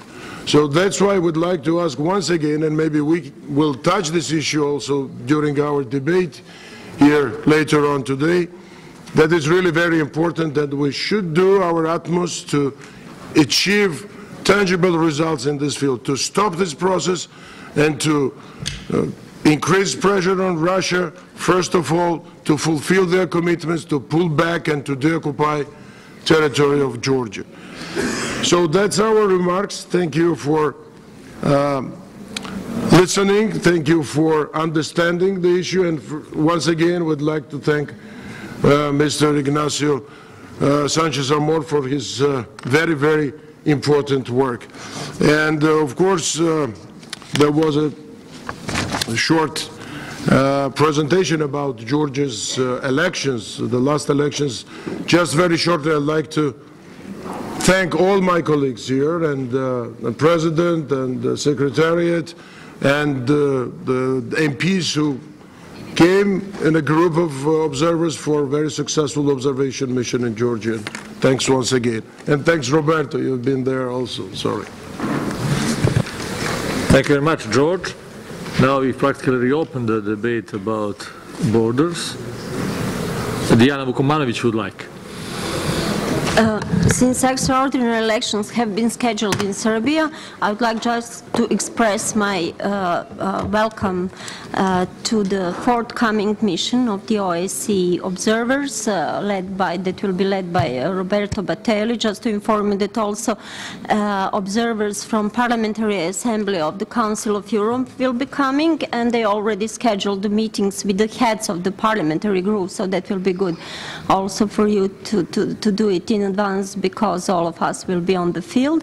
And also I would like just to express our expectation that the formula for the last ordinary elections in Serbia that have been held in 2012 will be implemented in Kosovo, because we also, Serbian government is also expecting that parliamentary elections will be implemented in Kosovo. So our expectation is that the role of the OSCE observers will be the same as it was during the last 2012 elections in Serbia. So we are looking forward to cooperate with all of you who might be coming, and we are open to your questions. Thank you very much, Diana. Can we continue with the reports of the special representatives? Thanks a lot. I announce the Thierry Mariani. Please, the floor is yours. Merci, Monsieur le Président. D'abord, je voudrais vous remercier à mon tour d'avoir renouvelé en 2013 mon mandat de représentant spéciaux pour l'Asie centrale et la Mongolie. Mon intervention résume brièvement le rapport d'une vingtaine de pages qui va se trouver sur le site internet de notre Assemblée. J'y rappelle brièvement les éléments géographiques et démographiques fondamentaux de l'Asie centrale et de la Mongolie, avant d'aborder la question qui nous intéresse, l'évolution de cette région dans le monde, le rôle que l'OSCE y joue et la situation des 3 pays dans lesquels je me suis rendu ces derniers mois, à savoir Kirghizistan, Mongolie et Tadjikistan. Je précise que la semaine prochaine, je me rendrai au Kazakhstan. Un premier appel s'impose. Rares sont les pays comme ceux d'Asie centrale qui ont connu en 20 ans des mutations aussi profondes. En accédant à l'indépendance lorsque l'URSS s'est disloquée, les pays d'Asie centrale ont fait face à des difficiles problèmes comme la maîtrise de leur souveraineté, la place des minorités ethniques, des violences allant de simples échauffourées jusqu'à une guerre civile pour l'un d'entre eux, la paupérisation de la population lors du passage initial vers l'économie de marché. Voilà pour l'énumération. Nous devons garder cela à l'esprit, car il n'est pas facile dans un laps de temps aussi court d'atteindre les objectifs fixés par l'OSCE. J'insiste dans mon rapport sur les principales mutations qui se font jour en Asie centrale. Je ne vais pas les développer maintenant, mais d'abord sur les questions identitaires, et puis d'autre part surtout sur le fait religieux. En réalité, quand je dis le fait religieux, je devrais dire la crainte d'une dérive vers le fondamentalisme. Comme l'a rappelé mon collègue Michel Voisin, l'Afghanistan, merci. L'Afghanistan n'est pas loin et chaque pays a une réelle crainte sur l'évolution de ce voisin. Sur les transformations économiques, à l'exception du Kazakhstan qui bénéficie de ses ressources pétrolières, le PIB par habitant de chaque pays d'Asie centrale et l'indice de développement humain reste très bas. Chacun sait que la région est fragmentée économiquement, et c'est certainement quelque chose que nous devons chercher à améliorer, sans perspective de développement d'ensemble, sans coopération régionale. La part des échanges entre pays d'Asie centrale est minoritaire pour chacun d'entre eux, entre 3 et 16%. Le seul point positif, qui mérite quand même d'être signalé, est représenté par la Chine, dont les investissements, notamment dans le domaine des infrastructures, conduisent à un certain désenclavement de la zone. Rapidement, maintenant, un mot sur les 3 pays que j'évoquais. Tadjikistan, une politique étrangère principalement axée sur la question de sécurité. Les relations avec l'Ouzbékistan demeurent tendues, chacun le sait, notamment en raison de l'existence d'enclaves et notamment aussi pour la question de la gestion de l'eau. Elle s'apaise avec le Kirghizistan et le conflit territorial est désormais résolu avec la Chine. Deuxième point, l'état de l'économie est préoccupant. Malgré les investissements chinois, le Tadjikistan reste une terre d'émigration qui dépend beaucoup des transferts financiers des expatriés et de l'aide internationale. La coopération avec l'OSCE est dense et porte essentiellement sur la gestion des frontières, la prévention du trafic de drogue et des trafics humains, la lutte contre le terrorisme et le processus de déminage. Sur le Kirghizistan, stabilisation de la situation politique intérieure, le BIDDH ayant par ailleurs jugé que les dernières élections s'étaient correctement déroulées, même si des progrès restent encore à accomplir. D'importants problèmes de sécurité intérieure, drogue, menaces islamistes, affrontements dans les enclaves peuplées d'Ouzbeks et dans une moindre mesure de Tadjiks. À mon sens, l'OSCE devrait revitaliser son rôle de médiateur afin d'apaiser les conflits dans les enclaves qui nuisent au développement d'une dynamique régionale. Une économie très dépendante de l'aide extérieure, notamment de celle de la Russie. Dernier point, des progrès substantiels vers les objectifs de l'OSCE, qu'il s'agisse du contrôle aux frontières, de la prévention des trafics humains ou du renforcement en matière de coopération des droits de l'homme. Dernier pays, la Mongolie. La Mongolie est le dernier État, vous le savez mes chers collègues, à avoir adhéré à l'OSCE et constitue un excellent exemple de la manière dont un pays autrefois soumis à un régime autoritaire s'enracine dans la démocratie. Les libertés individuelles et publiques sont parfaitement respectées, le système politique fonctionne démocratiquement et sur ce point, je crois pouvoir dire que les standards de l'OSCE sont quasiment respectés dans tous les domaines. La société est en pleine ébullition avec l'essor économique dû au secteur minier, même si la Mongolie doit faire face à d'importants problèmes sociaux et environnementaux. La politique étrangère est marquée par une importante réorientation au cours des années 2000. Jusqu'à cette période, la Mongolie dialoguait presque exclusivement avec ses deux grands voisins, Pékin et Moscou. Il va de soi que son intérêt est de poursuivre ses relations d'amitié avec eux, mais Oulan-Bator a souhaité renforcer sa sécurité en nouant des relations bilatérales avec les principaux pays occidentaux comme États-Unis, Canada, France, Allemagne, tout en adhérant aux dispositifs multilatéraux comme l'OSCE. Les objectifs de l'OSCE répondent en effet à plusieurs préoccupations d'Oulan-Bator, comme me l'ont exprimé très clairement la plupart des personnalités gouvernementales ou non avec lesquelles je me suis entretenu. Ces préoccupations sont très précises et sont exactement dans le champ de la collaboration avec l'OSCE, réforme de la police et des gardes-frontières, réforme de la justice, lutte contre la corruption, prévention du trafic de drogue, gestion de l'eau, des ressources humaines, promotion de la femme et des minorités, renforcement de la liberté des médias et plus généralement formation dans les domaines des droits de l'homme. La Mongolie manque de capacité dans ces domaines et aspire à l'aide de ses partenaires. C'est pourquoi, en conclusion, j'insiste sur la demande faite par le ministre mongol des Affaires étrangères qu'il a adressée le 30 mai à son collègue ukrainien qui assurait à l'époque la présidence de l'OSCE, à savoir, il a formulé une demande formelle pour l'établissement d'une présence de l'OSCE dans son pays. Tout observateur de la vie internationale sait que cette demande intervient dans un contexte politique, financier tendu pour l'OSCE, mais elle a été accueillie favorablement de la part d'un certain nombre des États, États-Unis, Canada et par de nombreux pays européens. L'argument financier à l'encontre de l'installation d'une mission de l'OSCE en Mongolie doit être examiné quand on sait que l'OSCE entretient déjà des missions avec plusieurs centaines de personnes dans certains pays. Il suffirait, je pense, de redéployer quelques personnes pour créer un nouveau poste à Oulan-Bator. Rappelons que la Mongolie est un pays en paix, dont les institutions démocratiques fonctionnent bien et qui souhaite légitimement bénéficier de l'expérience de notre organisation. Voilà, Monsieur le Président, mes chers collègues, sur les points sur lesquels je souhaitais insister. Pour finir, je rappelle que la délégation mongole fera, je crois, ou a déjà fait peut-être une proposition pour que la conférence d'automne de 2015 soit accueillie à Oulan-Bator, ce qui montre là aussi l'ouverture envers notre organisation. Voilà, comme je l'ai dit, dans quelques jours, j'effectuerai une mission à Astana pour étudier la situation du Kazakhstan et je me rendrai également à Moscou pour avoir des entretiens avec les autorités russes. J'irai enfin le mois prochain à Ashgabat. Quant au dernier pays, l'Ouzbékistan, j'avoue avoir quelques difficultés à organiser cette mission. Merci.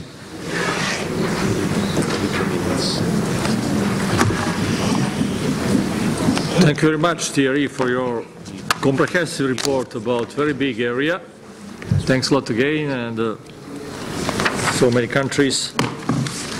Now the next one and last one on my list on behalf of special representatives is Mr. Blondal. Dankeschön, Herr Präsident. Als spezieller Beauftragter des Präsidenten über das Budget der OSCE weise ich wie gewohnt darauf hin, wie wichtig das ist, dass das Budget für kommendes Jahr rechtzeitig zu Ende des Jahres verabschiedet wird. Anders ist unannehmbar. In unserer Erklärung im Sommer haben wir vorgeschlagen, dass das OSCE PV den Auditor der OSCE einstellen und bezahlen sollte, in Einklang mit dem, was wir zu Hause tun, wie wir die Ausgaben der Steuergelder kontrollieren. Im letzten Sommer hat der Bundesrechnungshof in Bonn die Aufgabe übernommen, die Finanzen der OSCE zu auditieren für 3 Jahre, in Auftrag der OSCE selbst, wie gewohnt. Am 17. Januar hatte ich ein Treffen mit dem Bundesrechnungshof in Bonn, der übrigens in diesem Jahr 300 Jahre, ich wiederhole, 300-jähriges Jubiläum feiert. Anbei war Herr Arendt, Vizepräsident des Bundesrechnungshofs und Leiter der Aufgabe bei der OSCE, mitsamt 7 Spezialisten, jeden auf seinem Gebiet. Es war sehr aufschlussreich. Sie schauen nicht nur auf die Rechnungen und Verwendungen von Geldern, sondern auch, wie Sachen geplant sind. In der Sitzung hat Herr Arendt gesagt, dass er bereit wäre, bei der OSCE PV zu berichten über die Aufgabe der Bundesrechnungshofs bei Auditieren der Finanzen der OSCE, falls es erwünscht wäre. Selbstverständlich innerhalb seines Auftrages. So kommt es auf uns an, dieses Angebot zu akzeptieren. Ich würde es bevorziehen. Dankeschön.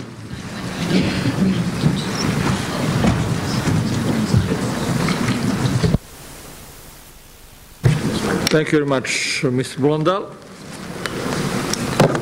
Do we have any other special representative?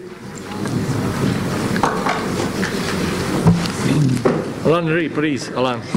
Oui, Monsieur le Président, je ne sais pas si c'est à ce point du rapport qu'il faut intervenir, mais j'aurais souhaité que l'on ait un point sur les activités concernant le Forum méditerranéen, savoir si il y a une volonté de relancer l'activité de ce forum. Est-ce qu'il est prévu une réunion spécifique du forum méditerranéen et sur quelle base on va animer ce forum méditerranéen? Je ne reviendrai pas sur la nécessité effectivement de développer ces relations avec tout le pourtour de la Méditerranée et effectivement l'ouverture également sur l'Afrique.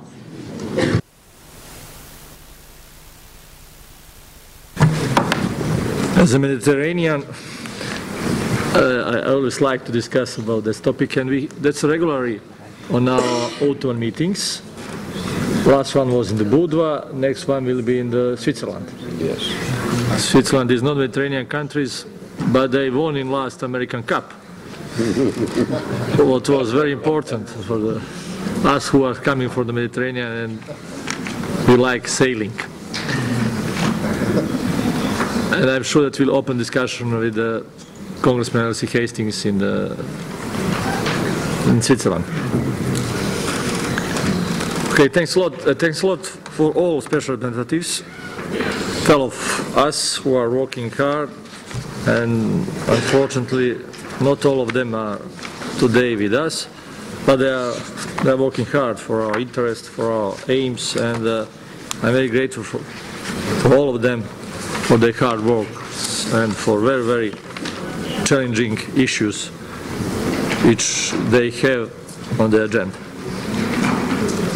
Now our last topic today on the Standing Committee is the reports on preparation for the future OSCE PA meetings.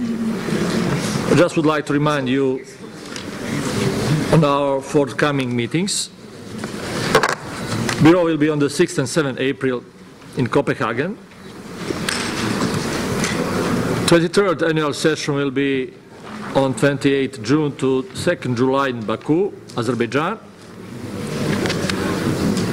General theme for the Baku session is the Helsinki Plus 40 towards human security for all. Mr. Murada, would you like to take the floor? Or Azai, you'll do it. Azai, please, the floor is yours. Thank you, Mr. Chairman, Mr. President. If you allow me, I'd like to give few information about the Baku sessions. As you may know, we are getting hard already for hosting our distinguished delegates from the PA, and I want to take the opportunity to thank to our General Secretary, all the people that recently visited Azerbaijan, particularly Mr. Gustavo Palors, and they had examined certain places, and they came into conclusion that the best place to hold the meeting session is the Fairmont Hotel. So I think this is a good idea, and I think the Fairmont Hotel has all the facilities to organize the meetings and the committee meetings and the others events. And also, I'd like to thank Mr. President, you and the Secretary General for the support given to Azerbaijan delegation.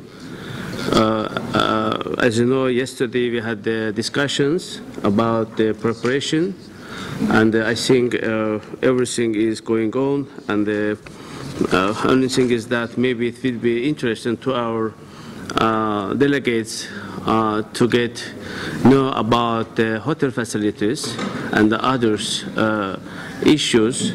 I would like to inform you that we put all the information just before the main hall session for our plenary session. The people who is really interested in getting some information or some contact points, they can get from there.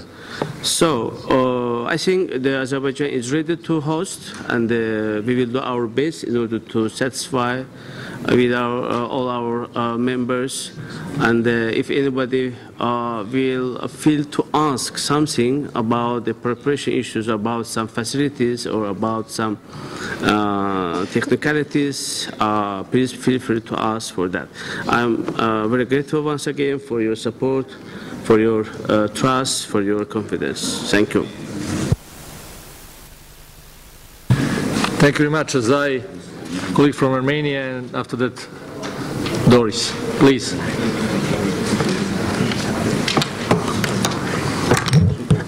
Проведение сессии в любом из государств, членов ОБСЕ, это очень почетно и очень ответственно. Я хочу обратиться к своим коллегам с просьбой. Вы посоветуете, как поступить армянской делегации, как поехать в страну, которая еженедельно обстреливает территорию не Нагорно-Карабахской республики, а территорию Армении. Как нам поехать в страну, где убийство армянина считается доблестью и героизируется на уровне президента данной страны, чтобы не быть голословным, опять-таки сошлюсь на два примера. Когда в 2004 году, 19 февраля, в рамках программы партнерства во имя мира офицер армянских вооруженных сил, который спал, был зарублен топором офицером вооруженных сил Азербайджана, венгерским судом был признан виновным и приговорен к пожизненному заключению без права апелляции в течение 30 лет. Спустя 7 лет он был экстрадирован, был встречен со всеми почестями, и одним из промоушенов этой встречи был коллега Азай Гулиев.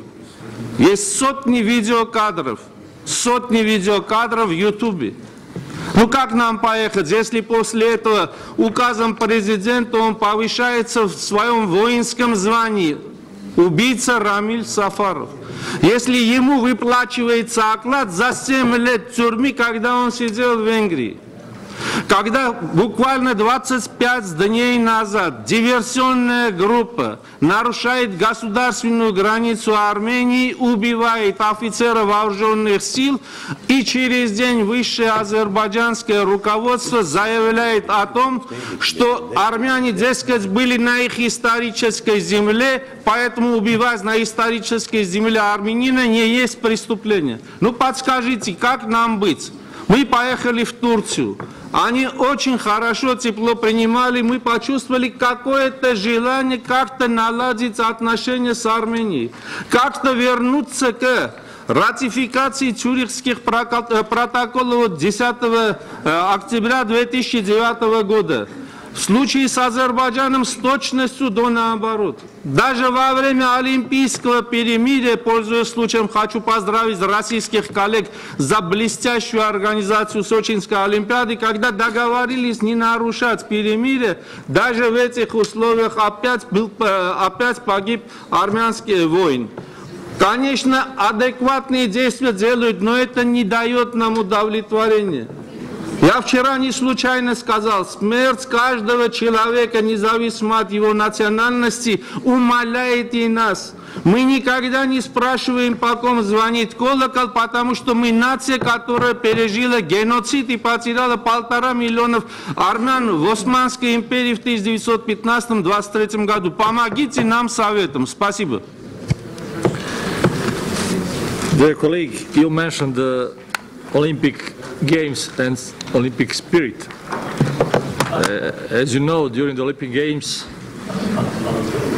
all of us would like to close the disputes and try to close the previous wars. It is traditions. The same spirit has to be present during the annual sessions. I hope so. To close our disputes and to try to making better atmosphere for the future. That's decision adopted here on the Standing Committee unanimously. And we adopted invitation of the Azerbaijan to be host of the 23rd our annual session. Now is the time to try to implement that on the right way. To try to use that period to improve our relationship, and we have enough time in meantime to discuss all those type very, very sensitive, very hard issues, severe issues, very historical issues, but those days during the Olympic Games and those days during our annual session, we have to try to improve our relationship, because many others has the chance to solve those issues. We have to try to create atmosphere of parliamentarians to discuss, to try to understand each other a little bit more, and to give the chance to the executives to move things forward. Just my appeal, nothing else. Please, Azai, and after that, briefly. Thank you, Mr. President. As you know, this is about a year Azerbaijan delegation didn't react to any statement made by our Armenian colleague. Because all of you witnessed that this is false, this is full of blackmailing, and this time I am also not intending to react any of them on any of these accusations. Of course, I am surprised that our Armenian colleague didn't tape this time his speech, because I understand that he just put his speech after each, let's say, statement and put in video in the YouTube, and makes propaganda. I understand his passions. But talking about the same thing, almost every meeting, black men in Azerbaijan and Turkey, it is really ununderstandable. I want to ask, you don't have any other topics to talk about? Coming to Armenian delegation to Baku, I could make good examples when we had the Euronest Parliamentary Assembly session in 2012 here in Baku.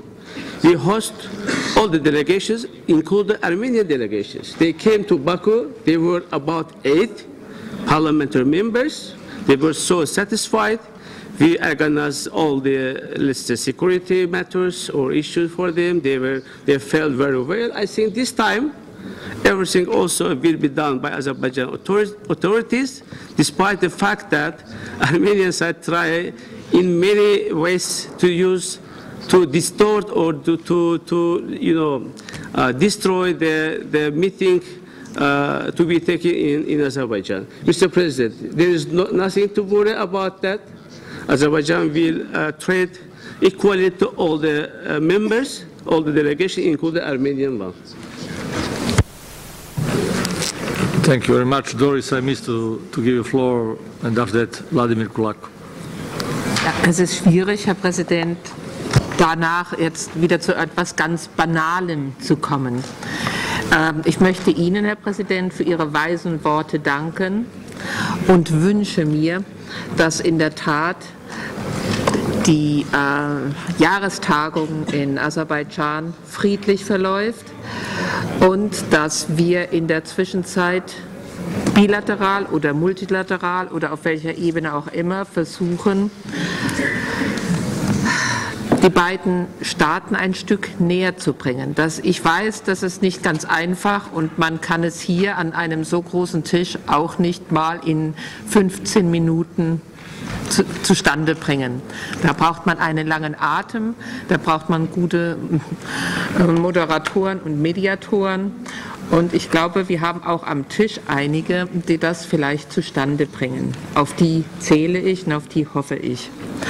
Mein ganz banales Anliegen ist allerdings, dass ich darauf vertraue, dass Aserbaidschan allen Delegierten ein Visum ausstellen kann, auch wenn mancher Delegierter sich vielleicht in der Vergangenheit eine Ungeschicklichkeit erlaubt hat, sage ich mal ganz, ganz vorsichtig, sodass alle Delegationen auch anreisen können. Das ist meine große Bitte. Und wenn es da Probleme gibt, dass wir die frühzeitig bilateral dann mit den verschiedenen Staaten auch lösen können. Danke. Извините, неловкость в том, что называю поименно, что убийца был героизирован, вы это считаете неловкостью? This is not debate. This is not debate. Please. Please. Vladimir, the floor is yours. Please. Спасибо, господин председатель. Я хотел бы просто тему продолжить спортивную несколько. Дело в том, что сейчас действительно проходят Олимпийские игры, вы сами наблюдаете. Они проходят на высоком уровне в Сочи. Представители 88 государств принимают участие в этих играх, и все дают высокую оценку организации. И я благодарен вам за то, что ваши команды участвуют в этих Олимпийских играх. Что касается того передвижения границы, о том, что говорил мой коллега из Грузии, это на самом деле несколько не так. Мы просто сделали максимум, создали максимум безопасности для проведения игр, 22-х игр в Сочи. Мы прежде всего закрыли территорию со стороны России, и въезд на территорию Сочи, он ограничен. Что касается тех постов, которые находятся в горах, которые находятся в Абхазии, я полностью владею обстановкой по вопросам безопасности. Это временное явление, оно будет до того периода продолжаться, когда завершатся Паралимпийские игры. Мы закрыли, начиная космос, воздух, Черное море, то есть полностью территория Сочи, там, где проходят Олимпийские игры, она как бы закрыта 3 кольцами. И я вам скажу, что каждый день происходят инциденты. Ну, в основном это в горной местности. Поэтому ни о какой у нас территории хватает. Поверьте мне, Россия, и мой коллега знает, занимает первое место по территории в мире. У нас есть где размещаться, нам чужая территория не нужна. А вот что касается безопасности, это очень серьезно, и мы этому придаем очень большое значение. И пользуясь моментом, я приглашаю вас поучаствовать в играх. Они продлятся до 23 числа. Вчера начался самый интересный момент. Это хоккей с шайбой. Спасибо. Thanks a lot, Vladimir, and all of us, and we are members of Security Organization, Cooperation, would like to share with you the expectation that Olympic Games will be safe, and thanks a lot for your efforts to organize this type of the meeting with a good sense of Olympic spirit. Now we have to try to close this topic. Sweden. Yeah, the autumn meeting will be in Switzerland, in Geneva, 3rd and 5th October this year. Ms. Raiby would like the floor. Ms. Raiby, please, the floor is yours. Ja, sehr geehrter Herr Präsident, sehr geehrter Herr Generalsekretär, geschätzte Parlamentskolleginnen und Kollegen, meine Damen und Herren. Das Jahr 2014 ist für die Schweiz nicht unbedeutend, fällt ihr doch zum zweiten Mal in ihrer Geschichte die Ehre des OSZE-Vorsitzes zu. Zu diesem Ereignis wollte auch die Schweizer Parlamentsdelegation ihren Teil beitragen. So stehen wir denn seit nunmehr 2 Jahren mit den Delegationen der Ukraine und Serbiens in enger Verbindung, um in unseren 3 aufeinanderfolgenden Vorsitzjahren gemeinsame Schwerpunkte im Rahmen des Helsinki +40-Prozesses zu setzen.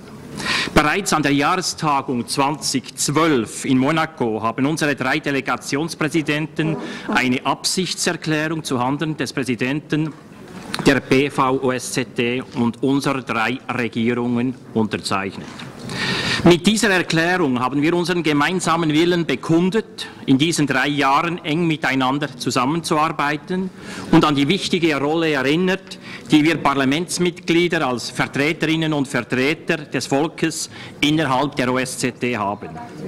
Einer der Hauptpunkte dieser Erklärung war das Anliegen, die OSZE besser in das Blickfeld der Zivilgesellschaft zu rücken. Der Schweizer Delegation war dieser Punkt besonders wichtig und wir dachten, dass sich mit einer Tagung der PV-OSZE in der Schweiz, das heißt in Genf, eine gute Möglichkeit böte, die Zivilgesellschaft mit der OSZE und ihrer Tätigkeit besser vertraut zu machen. Als Sitz zahlreicher internationaler Organisationen beherbergt Genf auch eine Vielzahl von NGOs, welche alle die Anliegen der Zivilgesellschaft vertreten, sei es innerhalb oder außerhalb des OSZE-Raumes.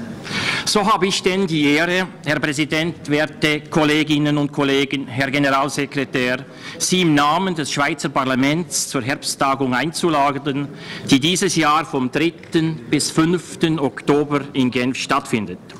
Ich möchte bei dieser Gelegenheit dem Genfer Zentrum für die demokratische Kontrolle der Streitkräfte danken, welches uns bei der Organisation dieses Anlasses tatkräftig unterstützt. Die Genfer Behörde laden übrigens alle, die bereits am Donnerstag, den 2. Oktober 2014 bereits in Genf sind, herzlich zu einem Willkommensempfang ein. Sie werden sehen, meine Damen und Herren, dass die Schweiz nicht nur aus Bergen besteht, sondern auch noch andere landschaftliche Reize zu bieten hat. Um sich davon zu überzeugen, haben wir einen Ausflug auf den Genfersee organisiert.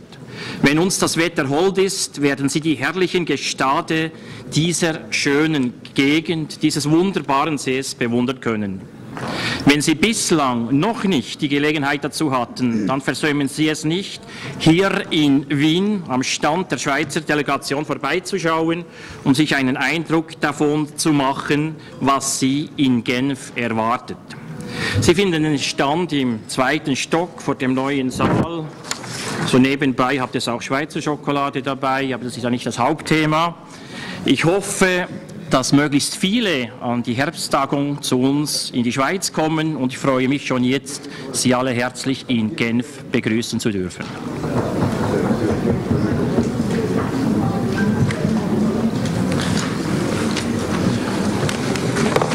Thank you very much, Ivy. I have the privilege, the Secretary General, to have a meeting with your President of the Federation, Mr. Didier Burkhalter, and the sense of the chairmanship in office of the Switzerland is now very positive towards Parliamentary Assembly. We cooperate well, we improve our capacities in coordination and cooperation, and I'm fully aware that will be the spirit during all the time of co-chair period of the Switzerland and Serbia. After that, we have the Bureau meeting on 3rd December in Basel, in Switzerland. And the 24th annual session, our celebration of our anniversary 2015 in Helsinki. Now I would like to give the floor to our colleague from Mongolia, the youngest member of our organization, Ms. Bachiming. Would like the floor? Thank you. Thank you, Mr. President and dear colleagues. And I also would like to thank Mr. Thierry Mariani, special representative of the OSCE EPA, in-depth analysis and information on Mongolia, and also express support to my government's initiatives. And thanks to all participating nations, and thanks to your kind support, Mongolia became newest member of OSCE. And this is first time we are attending the winter meeting of OSCE EPA, and the first time attending standing committee meeting as well.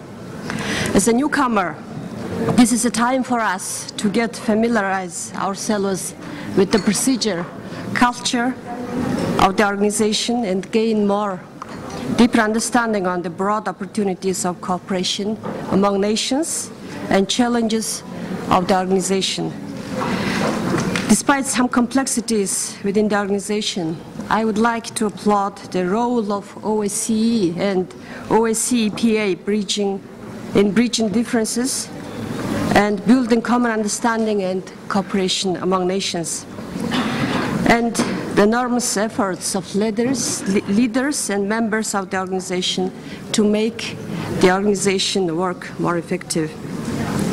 Finally, I would like to convey best regards from Mr. Inchbold, the Speaker of Parliament of Mongolia, to all the participants, and his invitation to organize OSCE EPA Autumn meeting in 2015 in Ulaanbaatar, in our capital city.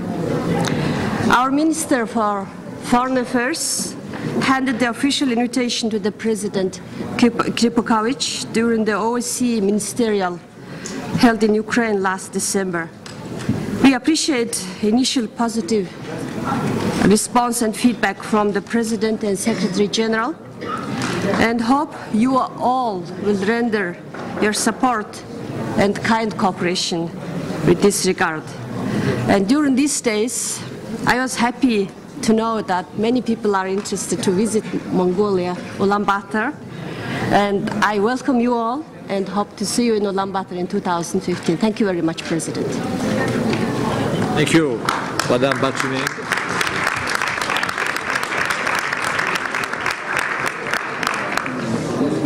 Now with the new genetic researches, every 10 citizens of Europe has the genomes from Mongolia, and probably all of us will go in the cradle of civilization. Before we close the standing committee, our dear colleague, Madame Isabel Pozzello, would like to take the floor. Isabel, please. Gracias, presidente. En primer lugar, felicitar a la nueva delegación de Mongolia. Es un placer que estén aquí.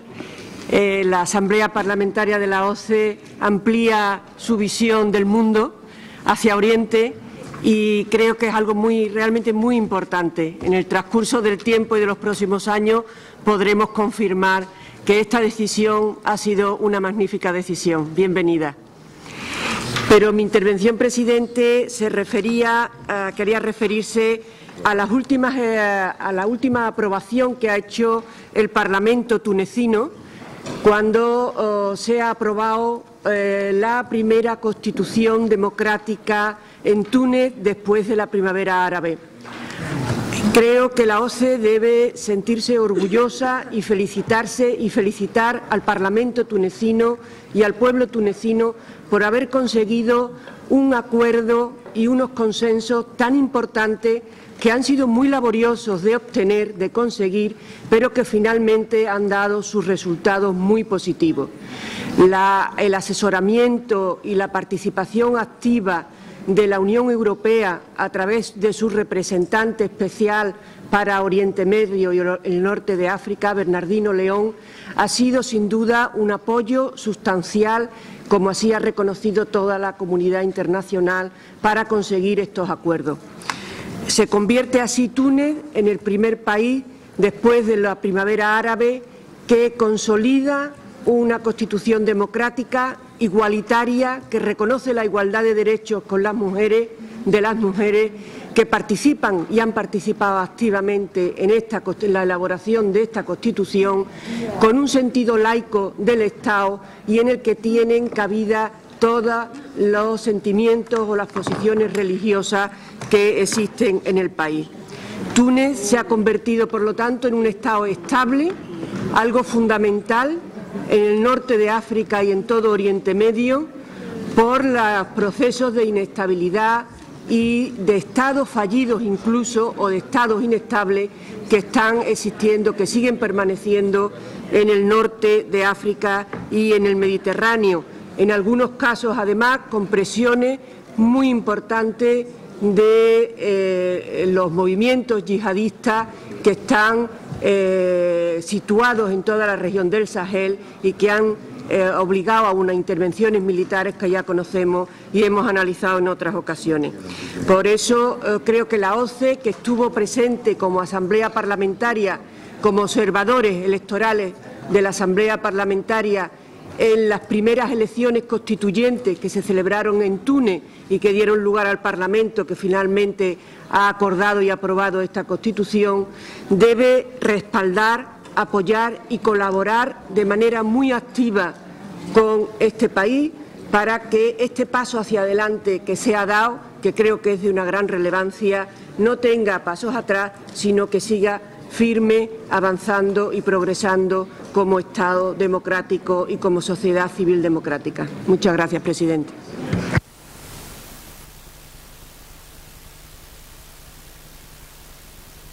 Thank you very much, Isabel. We said greeting letters, and I'll see Moroccan delegation, and I'm, on behalf of you again, congratulate them on the first democratic constitution. It's, I believe, partially our common achievement. And now we have to now the next meeting, standing committee will be in Baku, but before that I would like to give you a few service informations. We'll continue in 1:30 with the joint session of 3 committees with the speech of Secretary General Ambassador Alberto Zanieri. After that it will be our gender issues, report of distinguished Hedi Fry, and after that we have 2 special debates. We have only one, not small, not big issue. In the both debates we have 51 speakers. 51 speakers. And if you account now correctly the time, just 2 minutes for everybody. I just would like to announce that. And to rethink, do we have a chance to qualify just one for every country or something like it? But that's the figures. And it means that 2 minutes for everybody. Now I would like to finish always with the post-emotion, one additional post-emotion after this with Constitution of Morocco.